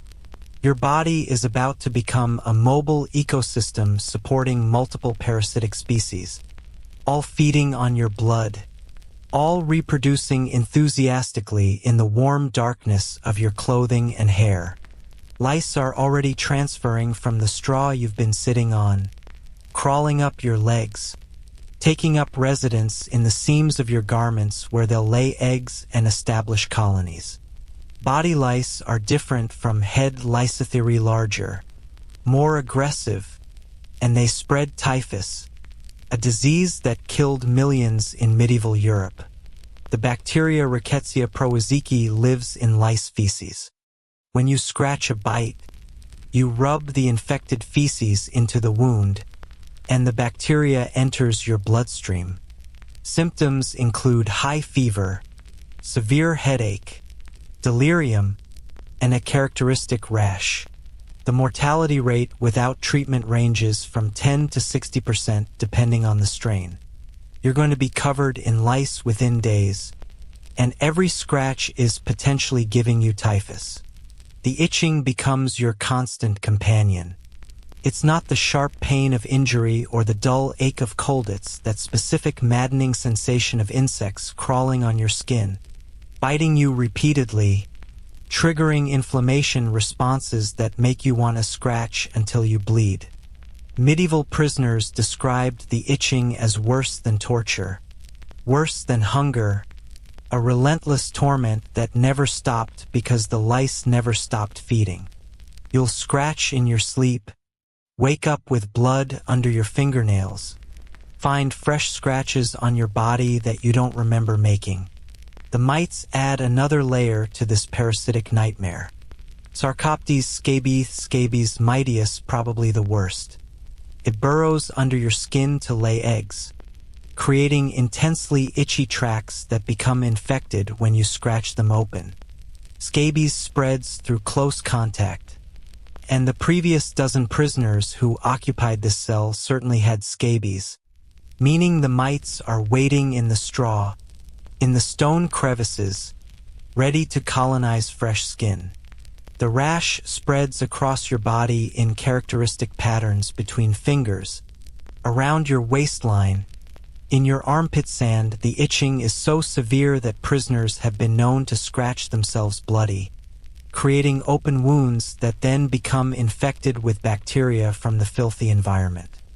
You're starting to understand why medieval prison accounts are full of references to prisoners being consumed by vermin. It's not metaphorical, it's literal. The combined assault of rats, fleas, lice, and mites is consuming you piece by piece. They're drinking your blood, eating your skin, infecting you with diseases, and there's nothing you can do to stop them. You can't bathe. You can't change clothes. You can't move to a clean environment. You just have to endure it, day after day, while your body becomes increasingly colonized by parasites. The rats are getting bolder now. One has approached within a foot of where you're sitting, bold as brass, investigating your boots to see if they're edible. Medieval leather, tanned with urine and oak bark, probably tastes terrible, but rats have been known to chew through it anyway. You'll wake up one morning to find holes gnawed in your boots, your socks exposed, your feet vulnerable to the contaminated floor. Some prisoners lost their footwear entirely to rat damage, leaving them barefoot in the filth of death sentence. Really, because foot infections in these conditions are virtually guaranteed to turn fatal. There's a territorial aspect to living with rats that you're beginning to appreciate. They have their space, the walls, the dark corners, the areas you can't reach. You have your space, a shrinking circle of floor where you sit and sleep. The boundary between these spaces is constantly negotiated through small confrontations. You move suddenly, they scatter. You stay still, they encroach. It's a dance, a power struggle, and you're losing ground daily as you weaken and they remain constant. Medieval folklore is full of stories about rats as omens of death, which makes sense when you understand their behavior around sick or dying prisoners. Rats can smell disease, smell weakness, and they adjust their behavior accordingly. The boldest rats in your cell are probably the ones who've learned that immobile humans become food eventually. They're waiting, watching, calculating when you'll cross the threshold from dangerous to dinner. This isn't supernatural evil, it's just animal pragmatism, but it's terrifying nonetheless. The sound of rats is your constant soundtrack now. Scratching, chittering, the soft rustle of their bodies moving through straw. Sometimes you hear squeaking rats fighting over food scraps or territory. Sometimes you hear louder thumps, rats falling from higher surfaces or jumping between stones.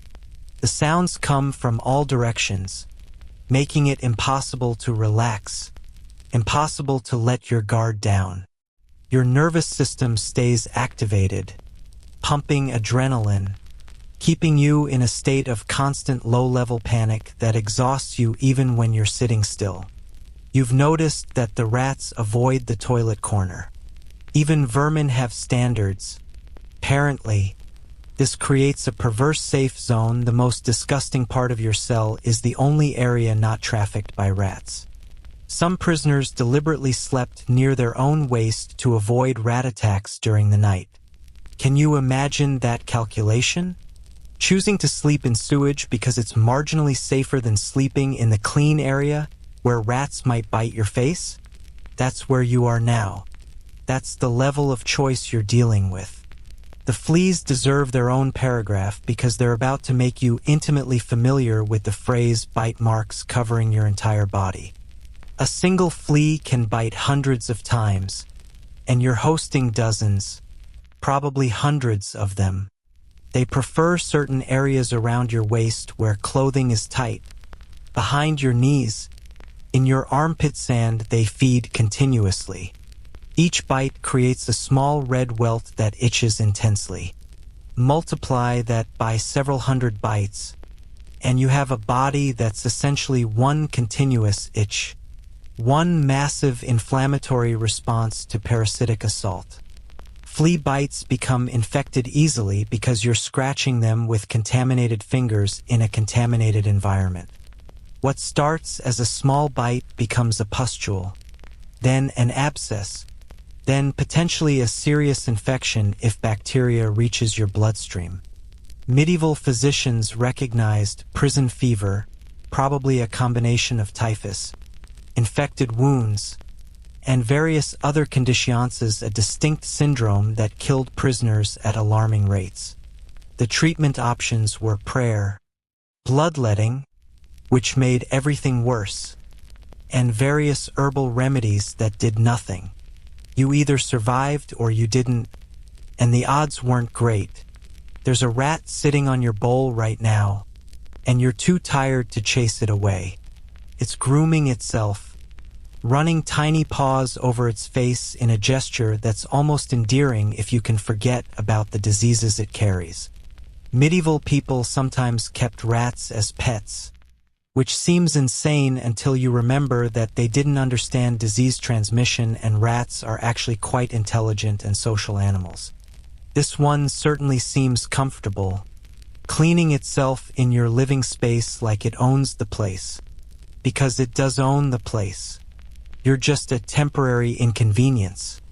The psychological warfare of living with vermin is subtle but devastating. Every itch makes you paranoidous that a bug or just dry skin. Every sound in the darkness triggers anxiety-ous that a rat approaching or just the building settling. You can't relax, can't find peace, can't escape the knowledge that your body is being colonized by parasites and there's nothing you can do about it. Some prisoners went mad from this, developing obsessive behaviors around checking for insects, scratching until they bled, talking to the rats like they were people. The line between sanity and breakdown is thin when you're being eaten alive by vermin. Welcome to your new roommates. They're hungry, they're numerous, and they're just getting started. Sleep tight. Try not to think about what's crawling on you. Try not to scratch yourself raw.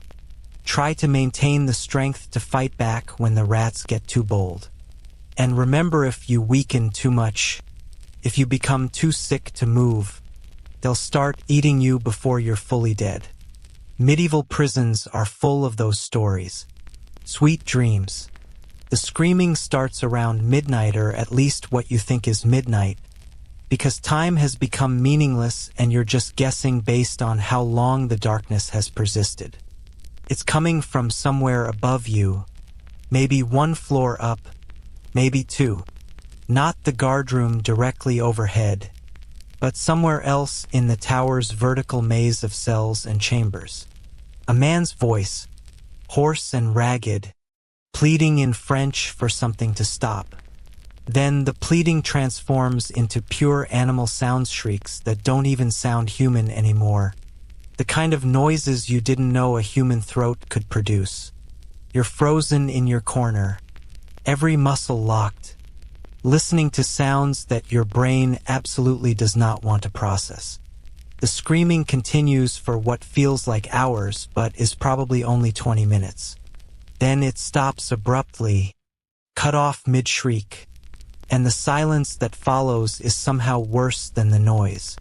You sit in that silence, heart hammering, wondering if the man died or simply lost consciousness, or if they're just taking a break before starting again. The answer comes 10 minutes later when the screaming resumes. Weaker now, more broken, the sound of something that used to be human being systematically destroyed. Welcome to the reality of medieval tower prisons. Torture isn't happening in some distant facility you'll never see. It's happening right here, in the same building where you sleep and eat and try to maintain your sanity. The architecture ensures you hear everything. Those stone walls and vaulted ceilings channel sound beautifully, creating an acoustic environment where screams travel freely while conversation stays muffled. It's almost like they designed it that way. Spoiler alert, they absolutely designed it that way. Medieval torture wasn't the sadistic free-for-all depicted in modern horror films. It was a legal procedure, carefully regulated and documented, used to extract confessions in cases where other evidence was lacking. Different regions had different rules. Some required a judge's approval before torture could be applied. Others allowed it only when there was already strong evidence of guilt. Many limited the duration and severity. But here's the thing about regulations. They meant nothing when you were the one strapped to the rack, and they provided cold comfort when you were lying in a cell listening to their application on someone else. The rack was probably what you just heard. It's the most famous torture device for good reason: simple, effective, and capable of inflicting extraordinary pain without necessarily killing the victim. The prisoner is strapped to a wooden frame at the wrists and ankles, and then rollers at either end are turned, stretching the body. First, it's just uncomfortable. Then the muscles start screaming as they're pulled beyond their normal range. Then the joints begin separating, shoulders dislocating with distinct popping sounds, hips pulling apart, vertebrae spacing out unnaturally. The pain is apparently beyond description, which is why everyone who experienced the rack simply screamed themselves hoarse rather than finding words for it. Historians still argue whether torture was an effective interrogation tool or simply a theatrical demonstration of state power, but medieval authorities certainly believed in its utility. The theory was that pain would force truth from unwilling lips, that a person in sufficient agony would confess to anything to make it stop. The theory was partially correct. People in agony absolutely confessed to anything to make it stop. Whether those confessions were true or simply what the torturer wanted to hear was a separate question that medieval legal systems preferred not to examine too closely. You're hearing the sounds of the questioning process now. A deep voice, calm, almost conversational, asking something in French. The prisoner's response is garbled, sobbing, incoherent. The calm voice again, repeating the question with the patience of a schoolteacher with a slow student. Then a different sound, mechanical, rhythmic, probably the rack's roller being turned another notch. The screaming resumes immediately, and this time it's mixed with words. Yes, yes, I confess. Please, God, please stop. The confession you're hearing might be completely fabricated. Medieval torture victims confessed to witchcraft, heresy, conspiracy, murder, whatever their interrogators wanted to hear. The Templars confessed to worshipping demons and desecrating the cross under torture. Confessions that were almost certainly false but provided the legal justification for destroying their order. Your cell neighbor might be confessing to plotting against the king right now, and he might be completely innocent, but the confession obtained under torture had legal validity in medieval courts.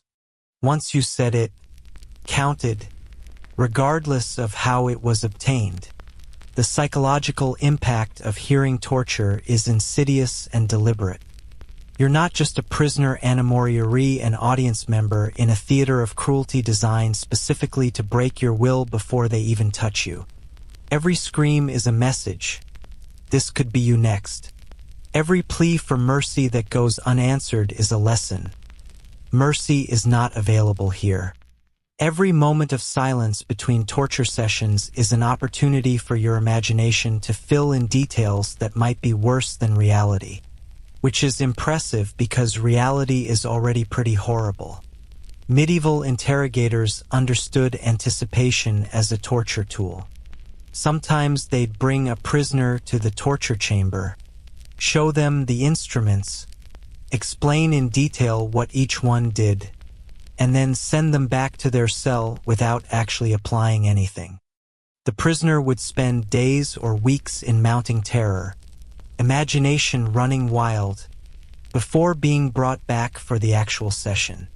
By the time the torture started, the victim was already psychologically shattered and more likely to confess immediately. You're experiencing a version of this right now, listening to someone else's torture and knowing that you might be next, that there's no reason they'd spare you if they didn't spare him. The tools of medieval torture were surprisingly diverse, each designed for specific purposes and types of pain. The strappado involved hanging victims by their wrists tied behind their backs. dislocating shoulders and causing excruciating strain. The thumbscrew did exactly what the name suggests: crush thumbs and fingers in a vise until bones shattered. The boot was a metal device that enclosed the leg and could be tightened until the flesh burst and bones splintered. Water torture involved forcing enormous quantities of water down the victim's throat until their stomach distended painfully. Each method had its advocates among interrogators, like chefs debating the merits of different cooking techniques. The screaming has stopped again, and this time you hear different sounds: dragging, shuffling footsteps, a door opening and closing. They're moving the prisoner back to his cell, probably, or possibly to a different location. You'll never know if he survived or if those were his final moments. Medieval prison record-keeping was meticulous about some things: food expenditures, guard schedules, and remarkably vague about others' prisoner deaths. Torture applications. People simply disappeared from the records with no explanation, their fates unrecorded and unmourned. You're trying not to think about when your turn might come. Maybe, never, maybe you're just being held pending trial, and the trial will exonerate you. Maybe soon, maybe they're working their way through a list, and your name is coming up. There's no way to know, no pattern you can discern, no strategy you can employ to protect yourself. You're completely powerless, waiting for a decision made by people you've never met about crimes you may or may not have committed using evidence you haven't seen. The guards who conduct torture are professionals, not sadists. This is an important distinction that medieval people understood but modern audiences often miss. Torturers were paid employees doing a job that required skill and restraint.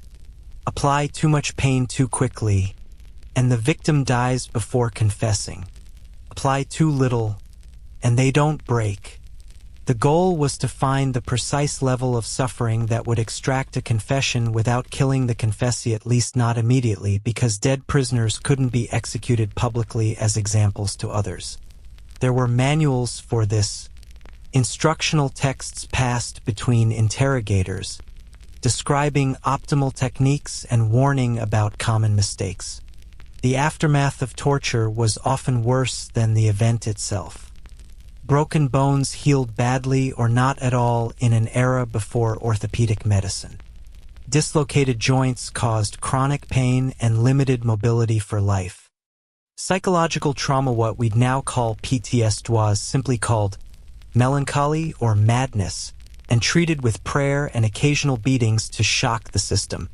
Torture victims who survived often wished they hadn't, living with disabilities and nightmares that made normal life impossible.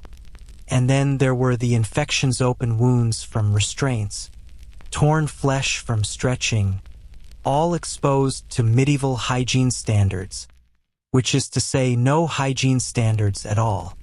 You're hearing new sounds now from a different direction: rhythmic thumping, someone pounding on a door or wall, then a voice shouting in English, the words indistinct but the desperation clear.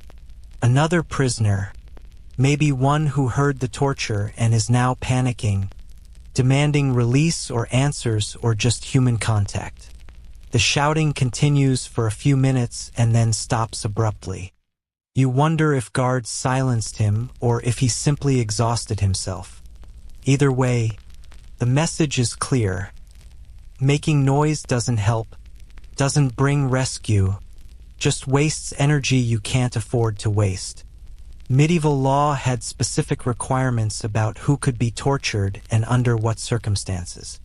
In theory, torture was reserved for serious crimes: treason, heresy, murder. In theory, it required judicial authorization. In theory, there were limits to duration and severity.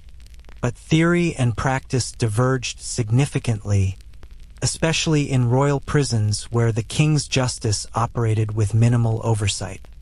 If the authorities wanted to torture you, they'd find a legal justification. If they wanted to exceed the legal limits, who was going to stop them? The guards worked for the same authority that authorized the torture. There was no appeals process, no oversight committee, no external review. The sounds you're hearing are carefully calibrated. In some tower prisons, torture chambers were deliberately positioned where their sounds would carry to holding cells. The acoustic design ensured maximum psychological impact on the prison population. Other times, torture was conducted in relative soundproofing because the goal was to avoid creating a public spectacle. You're experiencing the former approach. They want you to hear this, want you to understand what's possible, want you to lie awake at night contemplating your vulnerability. There's a particular cruelty in the waiting. If they tortured you immediately, you'd at least know what you were facing. But the uncertainty, maybe tomorrow, maybe next week, maybe never, is its own form of psychological torture. Every time you hear boots on the floor above, every time the rope ladder descends, you wonder if this is the moment. Your nervous system stays activated, stress hormones flooding constantly, wearing you down even without any physical torture being applied.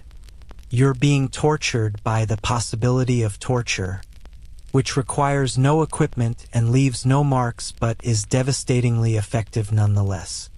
Medieval physicians sometimes attended torture sessions, not to prevent cruelty but to advise interrogators on how much the human body could endure before death. They'd check pulses, assess breathing, and recommend when to stop or continue based on the victim's physical condition.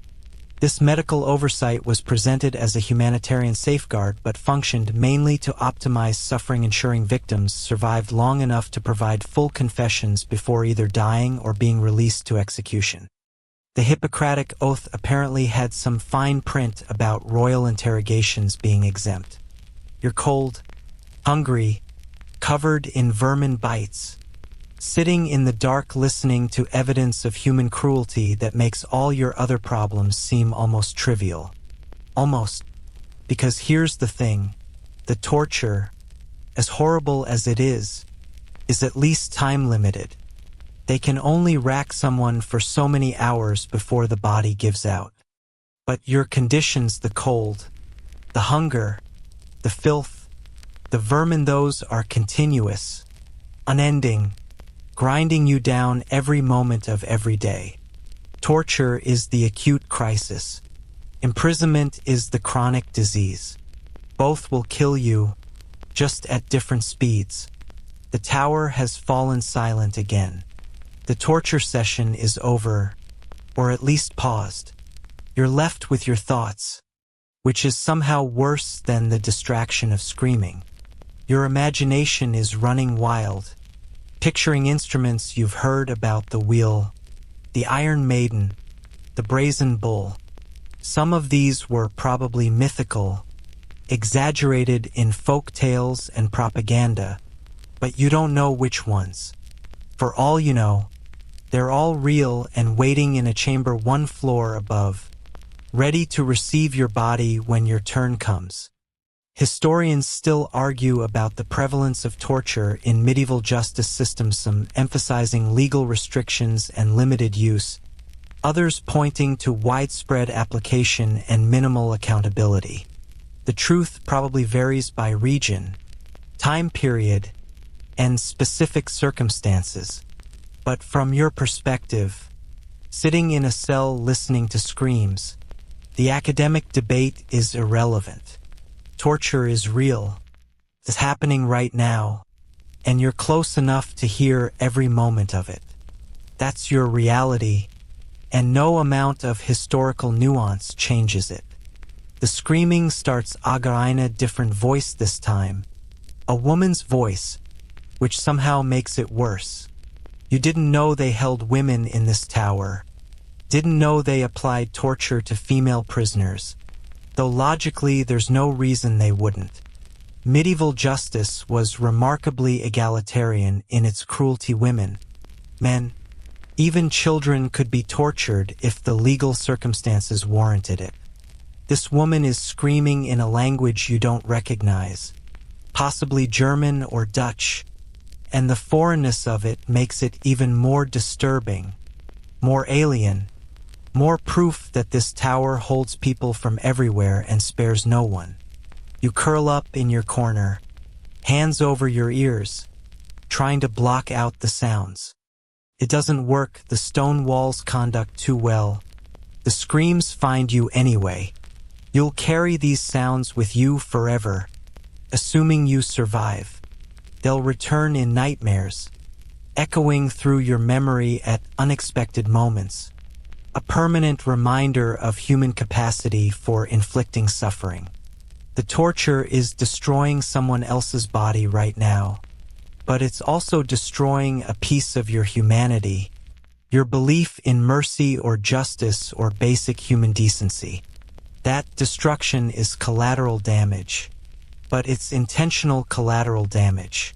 They want you broken before they even touch you. Welcome to the torture chamber next door.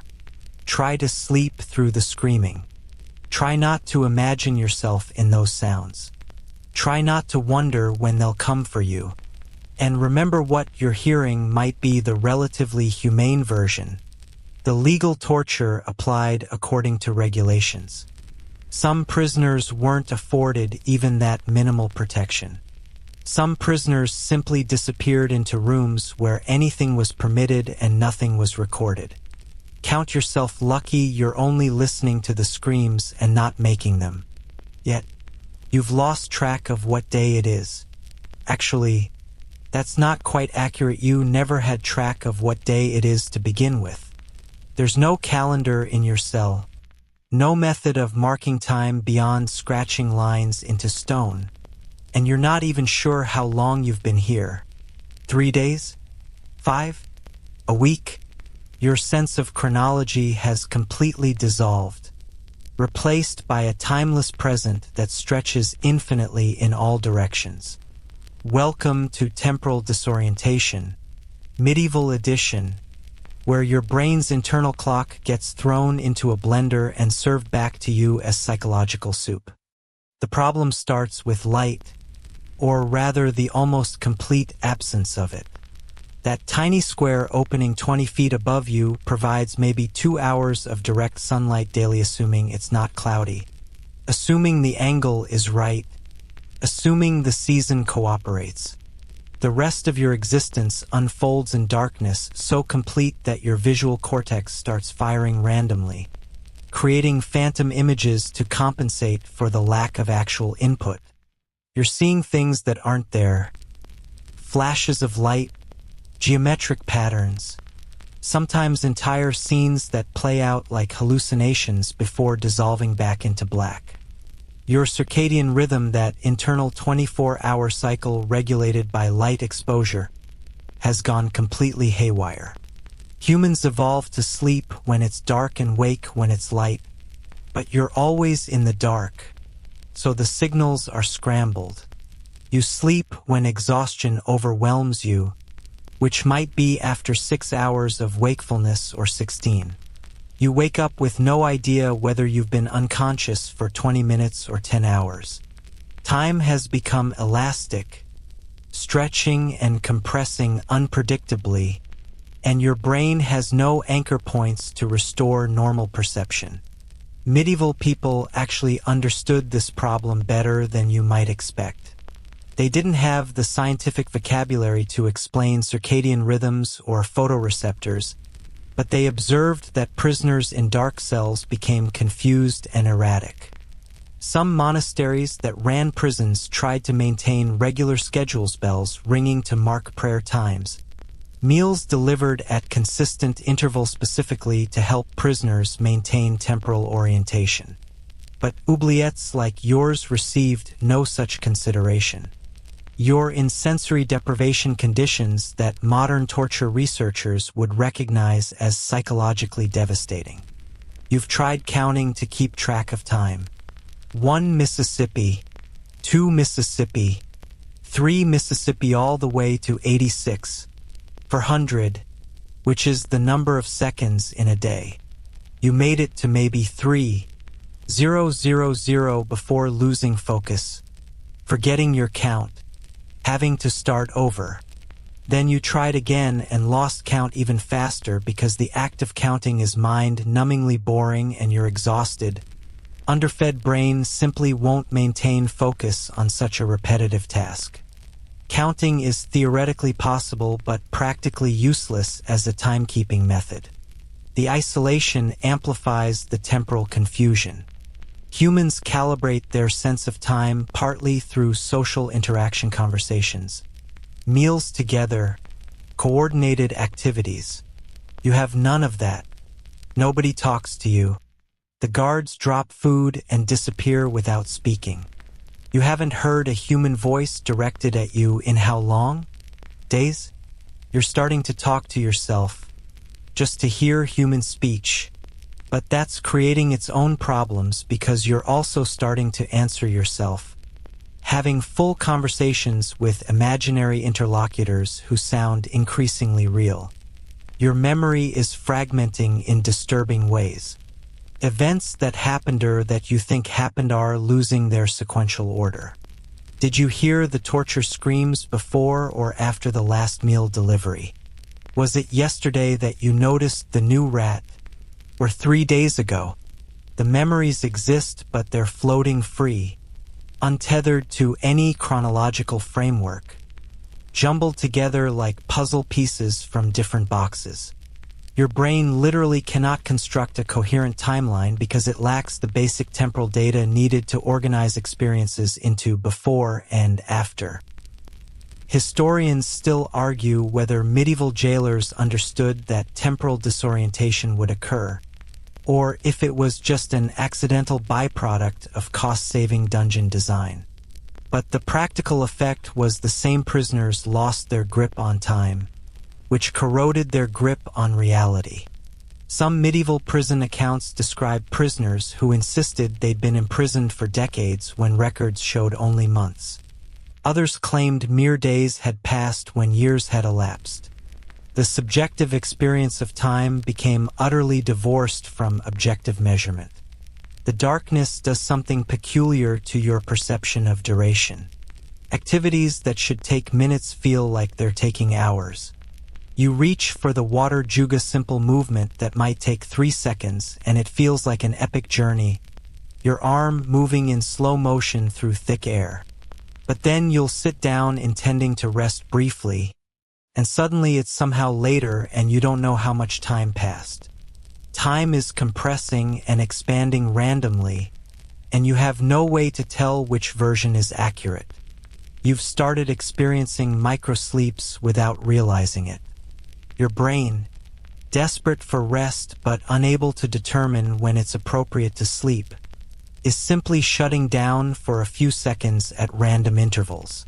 You'll be sitting upright, thinking about something, and then there's a GAPA discontinuity and you're in a slightly different position with no memory of moving. These blackouts are terrifying because you don't know what happened during them. Did you fall? Did something approach while you were unconscious? The gaps in your awareness are gaps in your reality. Medieval physicians recognized something they called dungeon melancholy, a condition characterized by confusion, lethargy, and what we'd now call dissociation. They attributed it to an imbalance of humors too much black bile accumulating in the confined, dark space. They were wrong about the mechanism but right about the effect. Your neurotransmitters are depleted from lack of sunlight, lack of stimulation, lack of normal day-night cycles. Depression is setting in. But it's not psychological depression caused by your circumstances, it's biochemical depression caused by your brain literally not having the raw materials to maintain normal function.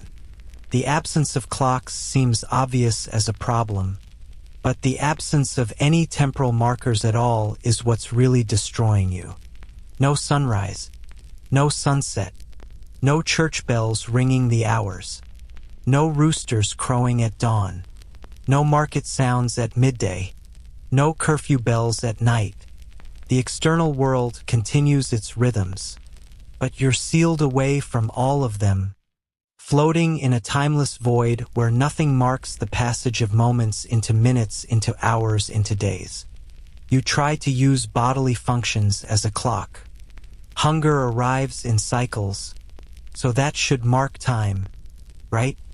Except hunger becomes constant when you're underfed, so that doesn't work. Needing to urinate should happen at regular intervals, but dehydration and stress are affecting your bladder patterns, making them unpredictable. Even bowel movements, which should be somewhat regular, are disrupted by your terrible diet and the intestinal parasites setting up shop in your colon. Your body has stopped being a reliable timekeeper. The meal deliveries should mark time, but they're not arriving at consistent intervals, or maybe they are and you simply can't tell. Sometimes the gap between food drops feels enormous, and you're convinced they've forgotten you, that you're starving.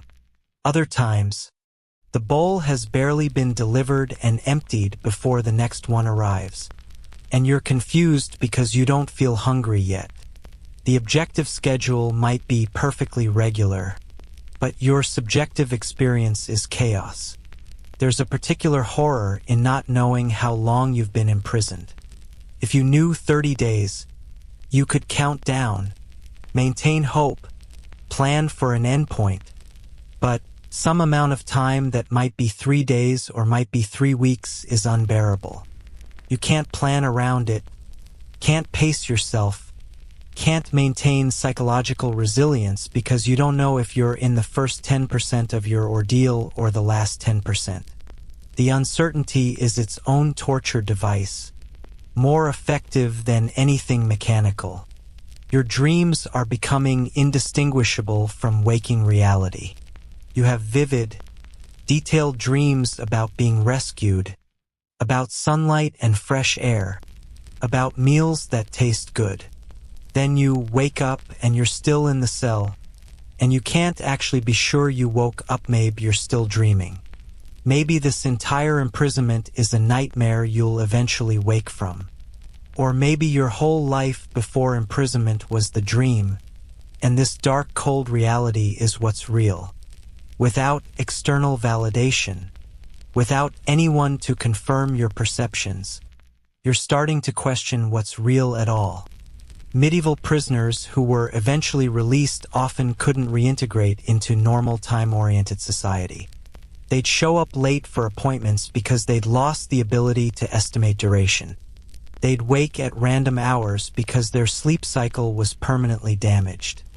Some reported feeling like they were living half a step out of sync with reality, watching time pass normally for everyone else while experiencing it differently themselves. The temporal damage was often permanent, a cognitive scar that never fully healed. You've started hearing the dripping water as a clock. Drip, drip, drip. If you could count the drips, you could measure time assuming the rate is constant, which it probably isn't because water pressure varies based on rainfall and season and groundwater levels. But your desperate brain latches onto it anyway, trying to impose order on chaos. You count drips compulsively. 100 drips equals approximately, what, a minute? 10 minutes? You have no idea, which makes the counting meaningless. But you do it anyway because the alternative is accepting that time has become completely unknowable. The psychological term for what's happening to you is temporal disorientation, and it's one of the most effective forms of psychological torture ever devised. Modern interrogation research has confirmed what medieval jailers discovered empirically.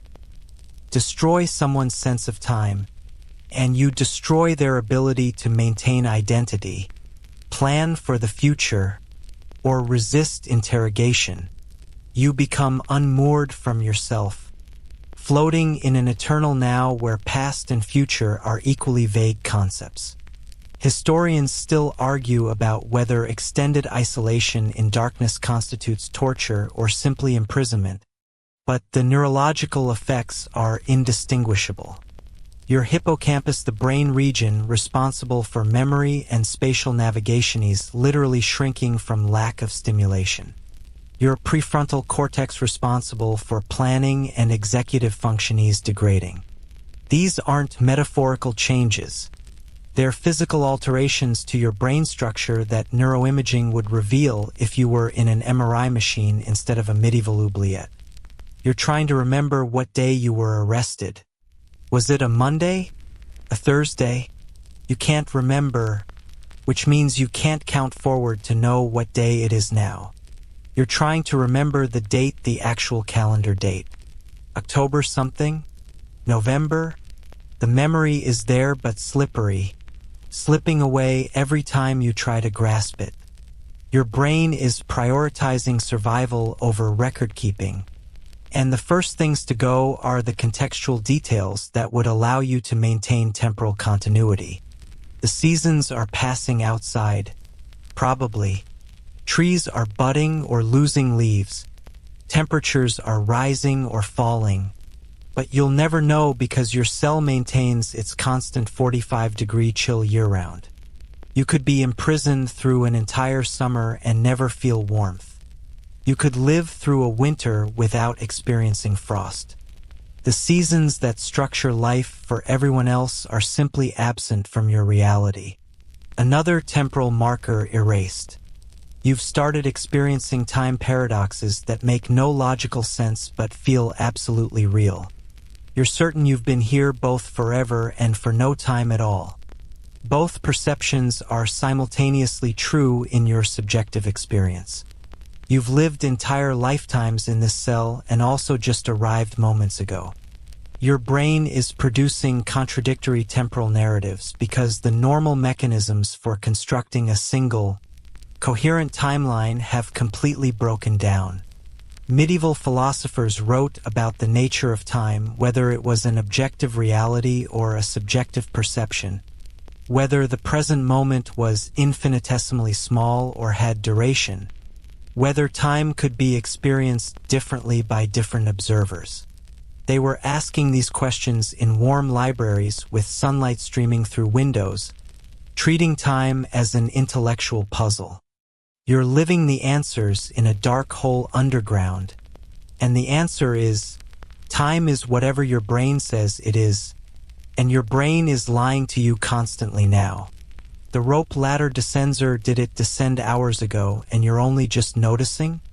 A bowl and jug arriver, are these the same bowl and jug from last time, or different ones? You can't tell. The guard might have just delivered them, or you might be experiencing a memory of a previous delivery, or you might be hallucinating the entire event.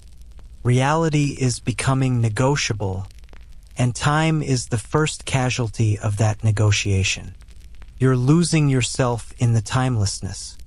Your identity, the narrative of who you are, what you've done, where you're going. That identity requires a temporal framework. I was born then. I lived here. I did these things. I am now imprisoned. I will eventually. But without reliable access to then or now or eventually, the narrative collapses. You're becoming a consciousness floating in darkness, without past or future, just an eternal present of cold and hunger and confusion. Welcome to timelessness. The hours don't pass here because there are no hours. There are only moments, stretching and compressing, appearing and disappearing, without order or sequence or meaning. You wanted to know how long you'd been here? The answer is, there is no answer. Time doesn't work anymore. It broke. You broke it by being here too long. Or maybe it was already broken when you arrived. Does it matter? Does anything matter when time itself has stopped making sense? Try to remember what year it is. Try to remember your birthday. Try to remember what day of the week this is. Can't do it. Can you? Welcome to eternal midnight. It's always now, and now is forever, and forever is now. and you're trapped in the loop with no way out except madness or death, whichever comes first. Assuming first still means anything. The rope ladder hasn't descended in a while. You're not sure how long. Could be a day, could be 3 days, could be a week for all you know given your temporal disorientation, but it's definitely been longer than the normal interval between food deliveries. Your stomach stopped growling hours ago and has moved into a hollow, aching emptiness that's somehow worse than active hunger. The water jug ran dry yesterday, or what you think was yesterday, and your mouth tastes like copper and rot. You're experiencing something that happened with disturbing frequency in medieval prisons: administrative oversight. They forgot about you. This wasn't malicious murder, just bureaucratic incompetence, which killed just as effectively. Medieval prison administration was a maze of record-keeping, shift changes, and communication failures. Prisoners were recorded in ledgers, assigned to specific cells, allocated daily rations. But then the record keeper got sick, or the guard rotation changed, or someone filed the paperwork incorrectly, and suddenly you simply disappeared from the system. Your cell is marked as empty when it's not. Your ration allocation gets redirected to someone else, and you sit in the dark, slowly starving, while the machinery of imprisonment grinds on without you. The system failures happened at every level. A guard finishes his shift and tells his replacement about the prisoners, but he's exhausted and forgets to mention the guy in the oubliette. The replacement guard feeds everyone he knows about, then goes home. Tomorrow's guard gets the same incomplete information. Each day, the oversight compounds, and nobody realizes the mistake because oubliette prisoners are supposed to be forgotten. It's literally in the name. The difference between intentional forgetting and accidental forgetting becomes irrelevant when you're the one being forgotten. Historians still argue about how common these administrative failures were, but medieval prison records contain telling gaps: prisoners who appear in intake logs but never in release or death records, ration allocations that don't match documented prisoner populations, unexplained discoveries of bodies in cells that were supposedly empty. The bureaucracy of imprisonment was remarkably detailed in some ways and catastrophically sloppy in others. You're experiencing the catastrophically sloppy side right now. Your body is entering starvation mode, and it's not the gentle fade you might have imagined. First, your metabolism slows dramatically, trying to conserve every calorie. You feel colder than normal, which is impressive given you've been cold continuously since arrival. Your hands and feet are going numb as your body restricts blood flow to extremities, prioritizing vital organs. Your thinking is becoming foggy, slow, like trying to process information through thick cotton.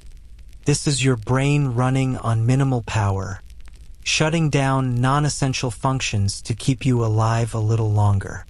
The hunger is evolving.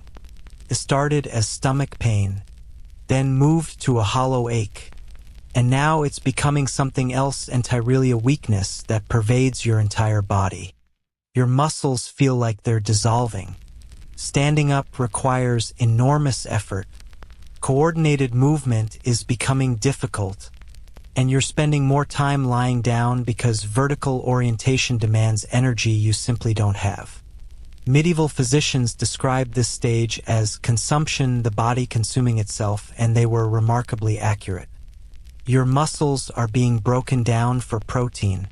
Your fat reserves are depleted, and your body is starting to cannibalize less critical organs to keep your heart and brain functioning. The psychological effects of starvation are hitting hard. You're having vivid, detailed fantasies about food, not just generic eating, but specific meals you remember from before imprisonment.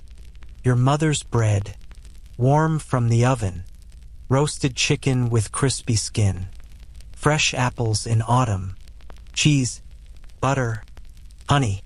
Your brain is spending enormous resources creating these memories, playing them in endless loops, torturing you with recall of sensations you might never experience again. Food has become your obsession, crowding out every other thought. Thirst is worse than hunger. You finished the last drops of that contaminated water maybe 2 days ago, and now your mouth is so dry your tongue is sticking to your teeth. Swallowing hurts. Your lips are cracked and bleeding. You're urinating on the rare occasions you still produce Enya's dark amber, almost brown, smelling strongly of concentrated waste products. You're severely dehydrated, and your kidneys are failing. Medieval prisoners described the later stages of thirst as fire in the throat, and you understand exactly what they meant. Every breath across your dried tissues feels like inhaling hot ash. The hallucinations are intensifying. You keep seeing the rope ladder descending, keep hearing the guard's footsteps, keep preparing to receive food that never arrives. These aren't subtle distortions theory, complete sensory experiences, indistinguishable from reality until they abruptly vanish. Your brain, desperate for rescue, is manufacturing it from whole cloth. Sometimes you find yourself reaching for bowls that aren't there, speaking to guards who don't exist, thanking them for meals you never received. Medieval prison reform advocates, the few who existed, often focused on this exact problem. They pushed for better record-keeping, mandatory cell inspections, redundant notification systems. Some monasteries that administered prisons implemented daily roll calls, ensuring every prisoner was accounted for. But these reforms were inconsistent, underfunded, and easily abandoned when administrative attention moved elsewhere. For every prison with decent oversight, there were dozens operating on institutional neglect and clerical incompetence. You're trying to attract attention, but it's difficult when you're 20 feet underground. You've shouted until your voice gave out, which didn't take long given your dehydration. You've thrown things at the opening above your wooden bowl, chunks of rock hoping to make noise that someone will investigate. Most of your projectiles fell short or bounced harmlessly off the walls. One piece of rock actually made it through the opening, disappearing into the guardroom above, and you waited hopefully for some response. Nothing came. Either nobody was there, or they didn't care, or they thought it was rats. The administrative causes of forgetting were diverse and often overlapping. Prisoners were transferred on paper but not in reality, creating phantom entries in the wrong locations. Guards were bribed to forget specific prisoners, either to worsen their conditions or to facilitate escape attempts. Record books were damaged by water, fire, or simple aging, making entries illegible. Political upheavals meant new administrators who didn't know about prisoners held by previous regimes. Wars, plagues, and famines disrupted normal prison operations, and prisoners in secure oubliettes were the first to be neglected when resources became scarce. Your cognitive function is degrading noticeably. Simple mental tasks, counting, reciting prayers, remembering names, are becoming difficult. Your short-term memory is failing, so you forget what you were thinking about moments ago. Your executive function is impaired, making planning and decision-making nearly impossible. This isn't just psychological distress. It's neurological damage from malnutrition. Your brain literally doesn't have the glucose and nutrients it needs to maintain normal operation. The organ that makes you you is starving along with the rest of your body. There's a perverse survival calculation happening. The rats, sensing your weakness, are getting bolder. They're approaching closer, staying longer, investigating you with less fear.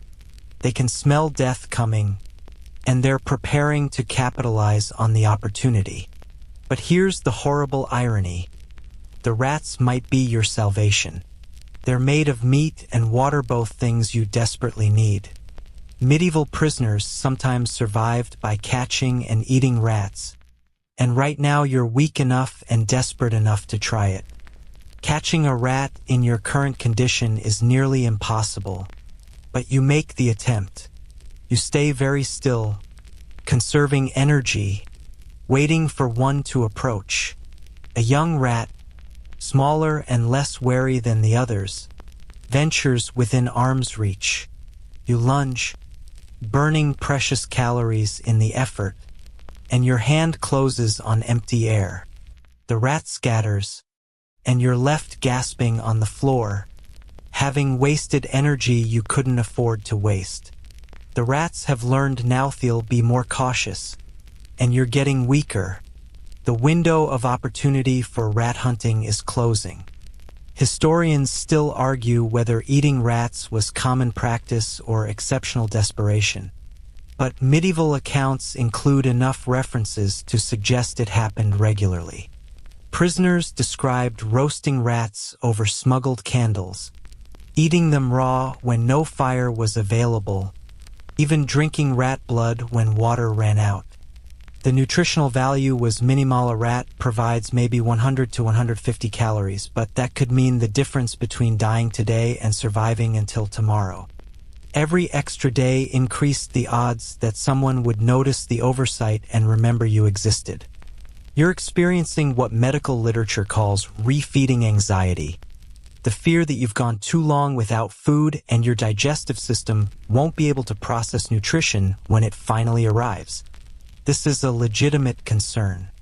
Medieval prisoners who were forgotten for extended periods sometimes died shortly after being rediscovered and fed, their systems unable to handle the sudden influx of food. The body adapts to starvation by shutting down digestive functions, and restarting them too quickly can cause fatal complications. You could be rescued and still die from the rescue. The timeline of starvation is brutally predictable. Without food, the average human survives about 3 weeks, give or take based on body composition and activity level. Without water, survival drops to 3 to 5 days. You're approaching critical thresholds on both fronts. Your body is entering the final stages of starvation, where organ systems begin failing in cascade. First, the kidneys shut down from dehydration and lack of energy. Then the liver fails as it exhausts its ability to metabolize stored fats. Then the heart, weakened by muscle loss and electrolyte imbalances, simply stops. You're lying on the stone floor now because you lack the strength to sit up. The cold that bothered you so much initially is fading, not because it's getting warmer, but because your body temperature is dropping and you're losing the ability to perceive the difference. This is hypothermia setting in, compounding the starvation, accelerating your decline. Medieval prisoners often died from the combination of cold and hunger rather than either factor alone. The synergistic effect was more lethal than the sum of individual causes. There's a sound above. Footsteps. Real ones this time. Not hallucination theory, pretty sure. Though your confidence in distinguishing reality from delusion has been severely compromised. The footsteps stop. You hear voices, muffled by distance and stone, but definitely voices. Someone is talking about something. You try to shout, but what emerges is a weak croak, barely audible even to yourself. The footsteps resume, moving away. They didn't check. They were right there, and they didn't check your cell. The despair is overwhelming, crushing, a physical weight pressing down on your chest. You were so close to rescue, to remembering, to mattering, and it passed you by. This might have been your last chance if the guards didn't notice you missing during this shift. They might not notice during the next one either. The oversight that forgot you initially is now self-perpetuating, each shift reinforcing the previous shift's mistake, building a bureaucratic barrier between you and survival that nobody will think to question. Medieval administrators who discovered forgotten prisoners faced an interesting dilemma. Acknowledging the oversight meant admitting systemic failure, which could cost them their positions. It was often easier to declare the prisoner had died of natural causes, which wasn't entirely false by that point, and quietly dispose of the body without investigating how long they'd been neglected. The cover-up became part of the protocol, and the forgotten prisoner remained forgotten even in death. Their suffering unrecorded and their fate attributed to gods will rather than administrative incompetence. You're fading now. The edges of your consciousness are blurring, reality and hallucination mixing freely. You see your family, are they real memories or dying fantasies? You feel sunlighties that actual light from above or your brain's final gift to itself. You taste water phantom sensation or blood from your cracked lips. The distinction doesn't matter anymore. You're beyond caring about what's real, beyond planning for survival, beyond everything except the slow dissolution of self into darkness. Historians still argue about how many prisoners died from administrative neglect versus intentional cruelty, but the practical difference is negligible when you're the one dying. Whether malice or incompetence killed you, you're equally dead. Your body will be discovered eventually, maybe during a routine cleaning, maybe when the smell becomes noticeable, maybe never if the cell is simply sealed and forgotten. You'll become a statistic, a gap in the records, a mystery for future researchers wondering whatever happened to the prisoner assigned to cell 17. The rope ladder is descending, or maybe it isn't. You can't tell anymore. Does it matter? Nothing matters. The darkness is complete. The cold is everywhere, and you're dissolving into both, becoming one with the stone and shadow.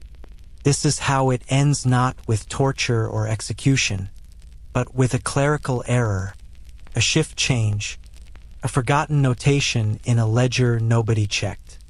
Welcome to bureaucratic limbo. Population, you. Status, forgotten. Prognosis, grim. Estimated survival time, expired. The system worked exactly as designed, efficiently processing prisoners, maintaining order, enforcing royal justice. You just fell through one of the cracks. Unfortunate, but not exceptional. There will be others after you, other forgotten prisoners in other forgotten cells, victims of the same institutional indifference that's killing you now. Try to stay alive. Try to hold on. Try to. What was I saying? The thoughts are fragmenting, consciousness flickering like a candle in wind. Soon there will be nothing left but the cell itself, empty again, ready for the next occupant, the cycle continuing eternally, unless someone remembers, unless someone cares, unless you're still breathing, barely, weakly, but breathing nonetheless. Against all odds, someone did remember a new administrator doing inventory, checking records against physical prisoners, noticed a discrepancy. The rope ladder descended. A guard climbed down with a torch and found you, a skeletal thing barely clinging to life, more corpse than human, but technically alive. They hauled you up, dumped water down your throat, forced some bread into your mouth. You survived the oversight, but now you're facing a new question. How do you escape this place? The short answer is, you probably don't. Medieval tower prisons were specifically engineered to prevent escape, and they were remarkably good at it. The vertical design, the thick walls, the isolated location, the constant guard presence, every architectural feature works against you. But people did escape occasionally through various combinations of luck, bribery, outside assistance, and desperate courage. Let's examine your extremely limited options, starting with the most obvious and working toward the increasingly improbable. Option 1. Physical escape through force. This requires overpowering guards, breaking through locked doors, and fighting your way to freedom. In your current condition, malnourished, weakened, covered in infected sores, this is functionally impossible. Even if you were healthy, the logistics are brutal. You're 20 feet underground in a stone cylinder. To escape, you'd need to somehow climb those smooth walls or convince a guard to lower the ladder. Then overpower that guard in the confined guardroom above while he has weapons and you have none. Then fight through however many additional guards are stationed in the tower. Then break through the main door, which is oak reinforced with iron. Then escape the castle or fortress grounds, which are likely walled and gated. Medieval escape attempts through force were rare for good reason. They almost never worked. The few documented successes involved prisoners who were still relatively healthy, who had weapons smuggled in, who coordinated with outside forces creating a distraction, and who got extraordinarily lucky. You have none of these advantages. You're weak, unarmed, alone, and unlucky. Physical escape is off the table unless your circumstances change dramatically. Option 2. Escape through the architectural infrastructure. Some tower prisons had drainage channels, ventilation shafts, or old tunnel systems that prisoners exploited. Remember that clogged drainage channel in your cell? If you could clear it, and if it's large enough, and if it connects to an accessible outlet, you might theoretically squeeze through. This is the method that occasionally worked in historical accounts, prisoners spending months digging through mortar, widening existing channels, eventually creating passages to freedom. The practical problems are immense. First, you'd need tools. Digging through stone and mortar requires something harder than fingers, maybe a loose rock, a nail, a piece of metal scavenged from somewhere. Second, you'd need time and energy. Excavation is exhausting work, and you're operating on starvation rations. Third, you'd need secrecy. Guards periodically check cells, and piles of debris or obvious excavation would be immediately noticed. Fourth, you'd need luck. The channel might lead to a cesspit you'd drown in, or dead end against solid rock, or emerge in another guarded area. Historians still argue about how many successful tunnel escapes actually occurred versus how many are legendary exaggerations. But the Tower of London alone has at least 3 documented cases of prisoners escaping through drainage systems or old passages. The most famous involved prisoners who spent 2 years gradually digging through a wall, timing their work to coincide with guard meals and shift changes, hiding debris in the straw bedding. 2 years of patient, secret excavation. Do you have 2 years? Can you maintain the physical strength and mental focus that long on your current diet? Option 3, bribery. This is actually the most realistic escape method for medieval prisoners, not dramatic, not heroic, just transactional. Guards were poorly paid, often in arrears, and susceptible to financial incentives.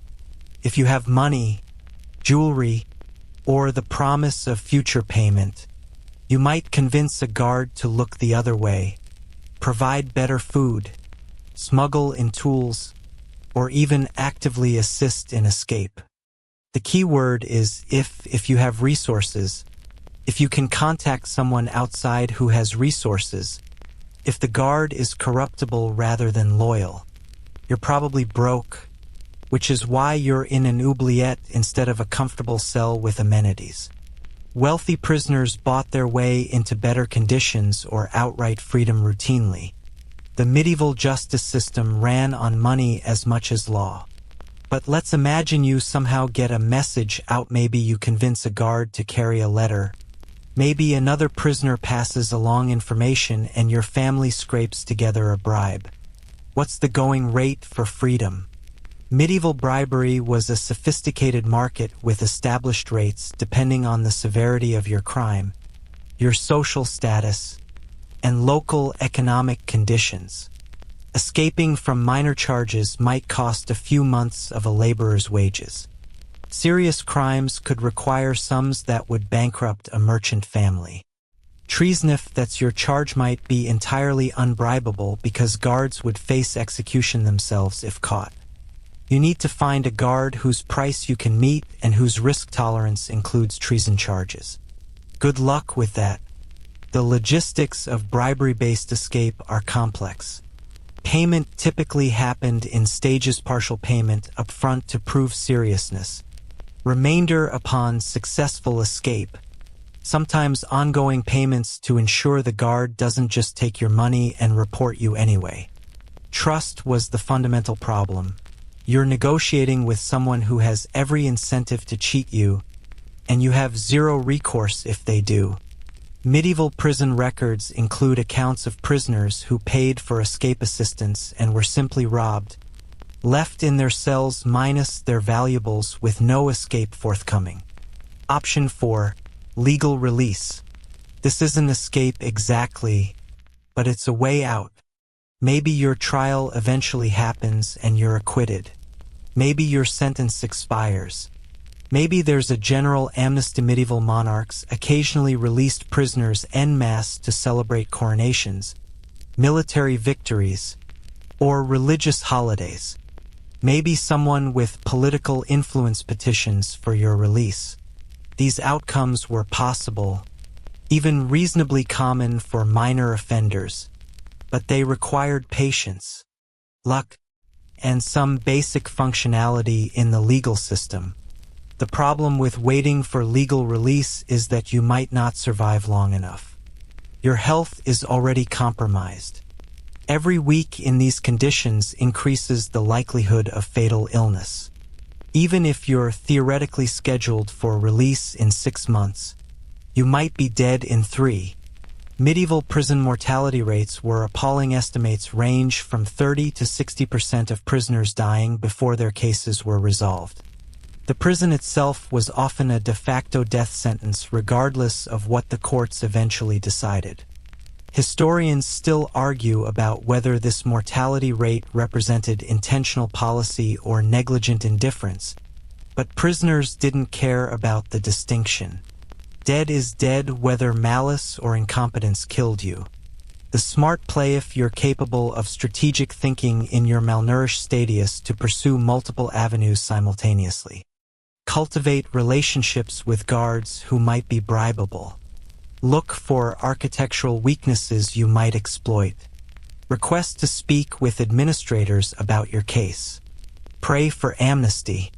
Hedge your bets because you need only one method to work. Option 5. Outside rescue. This requires friends, family, or political allies on the outside who have the capability and motivation to break you out. Medieval prisons were attacked, occasionally small military operations designed to free specific prisoners. These required significant resources: armed men, equipment, timing, intelligence about guard rotations and prisoner locations. Castles were literally designed to repel attacks, so you're asking for a small army to assault a fortified position just to rescue you. The most famous examples involved political prisoners whose factions still had military capability. A captured noble might be rescued by his retainers. A bishop imprisoned by the king might be freed by papal forces. But you're probably not that important. If you were, you wouldn't be in an oubliette. Rescue operations happened, but they were exceptional, reserved for high-value prisoners whose freedom mattered to powerful groups. Your family likely consists of peasants or minor merchants who own no weapons and command no soldiers. Nobody's mounting a rescue operation for you. Option 6. Waiting for death. This isn't an escape exactly, but it's definitely a way out, and it's by far the most common outcome for oubliette prisoners. You simply endure until your body fails from disease, starvation, cold, infection, or some combination thereof. Then your corpse gets hauled up, dumped in a mass grave or unmarked pit, and your cell is ready for the next occupant. This is how most medieval tower prison stories ended, not with dramatic escapes or legal triumphs, but with quiet deaths that nobody recorded and nobody mourned. Medieval people had a different relationship with death than modern humans. It was more present, more familiar, less medicalized. Prisoners often prepared for death spiritually, requesting priests, if they were allowed, making peace with God, focusing on the afterlife rather than this life. Some prison accounts describe a kind of peaceful acceptance, prisoners who stopped fighting and simply waited for the end. Whether this represented genuine spiritual transcendence or just complete psychological collapse is hard to determine from historical distance. The truly desperate had one final option: suicide. Medieval Christianity considered suicide a mortal sin, guaranteeing eternal damnation, which was a powerful deterrent for believers. But some prisoners reached a point where eternal damnation seemed preferable to continued suffering. The methods were limited. You have no rope for hanging, no blade for cutting, no poison. You could refuse food, essentially fasting to death, though guards might force-feed you if they noticed. You could try to injure yourself fatally, though causing lethal damage without tools is surprisingly difficult. You could simply give up, stop fighting infections, stop trying to stay warm, let nature take its course. Historians still argue about medieval suicide rates in prisons because the records are sparse and unreliable. Deaths were often recorded as natural causes regardless of how they actually occurred. But prisoner accounts and occasional administrative notes suggest that self-harm and suicide attempts were common enough to be unremarkable. Guards developed protocols for preventing suicide in prisoners deemed valuable, but oubliette prisoners rarely received such consideration. If you wanted to die, you could probably manage it eventually. Let's circle back to the most realistic scenario for you specifically. You're weak, poor, unconnected, imprisoned in a secure facility designed to prevent escape. Your best hope may be your only hope is some combination of time, luck, and marginal improvements to your condition. Maybe you survive long enough for your trial. Maybe the political situation changes and you're released in an amnesty. Maybe the prison conditions improve slightly and you regain enough strength to attempt something more active. Maybe your family scrapes together a modest bribe that gets you transferred to a better cell where other options become available. The medieval escape stories we remember are the exceptional ones, the dramatic breakouts, the audacious schemes, the improbable successes. But for every prisoner who successfully escaped, hundreds or thousands died in their cells, their stories unrecorded and forgotten. The survivors were the outliers, not the norm.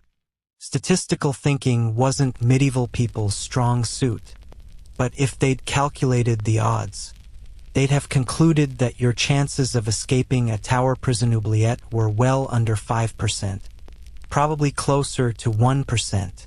But 1% isn't zero. People beat worse odds. Prisoners who should have died survived. Escapes that should have failed succeeded. Medieval history is full of improbable outcomes because history is long and probability is strange, and humans are remarkably resilient when survival is at stake. You might be that 1 in 100 prisoner who gets out. Or you might not. The only way to find out is to stay alive long enough to discover which version of the story you're in. So you lie there in the darkness, barely alive, contemplating your options. None are good. Some are impossible. But as long as you're breathing, as long as consciousness persists, some tiny probability of escape remains. Medieval prisoners clung to that probability the way drowning men cling to driftwood, not because it guarantees survival, but because it's all you have. Your window of opportunity for action is closing. Every day weakens you further. Every infection takes a toll. Every moment of psychological stress degrades your decision-making capacity. If you're going to do something, bribe someone, dig somewhere, plan something, you need to do it soon, before deterioration removes even theoretical possibilities. But you're so tired.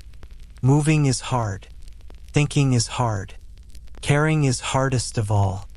The escape fantasies are pleasant, but they require energy to pursue, and energy is the resource you lack most.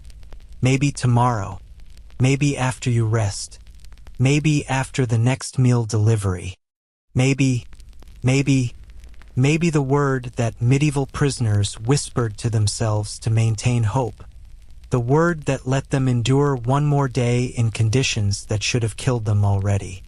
Welcome to your escape options. They range from nearly impossible to completely impossible, with a few technically possible but practically infeasible options in between.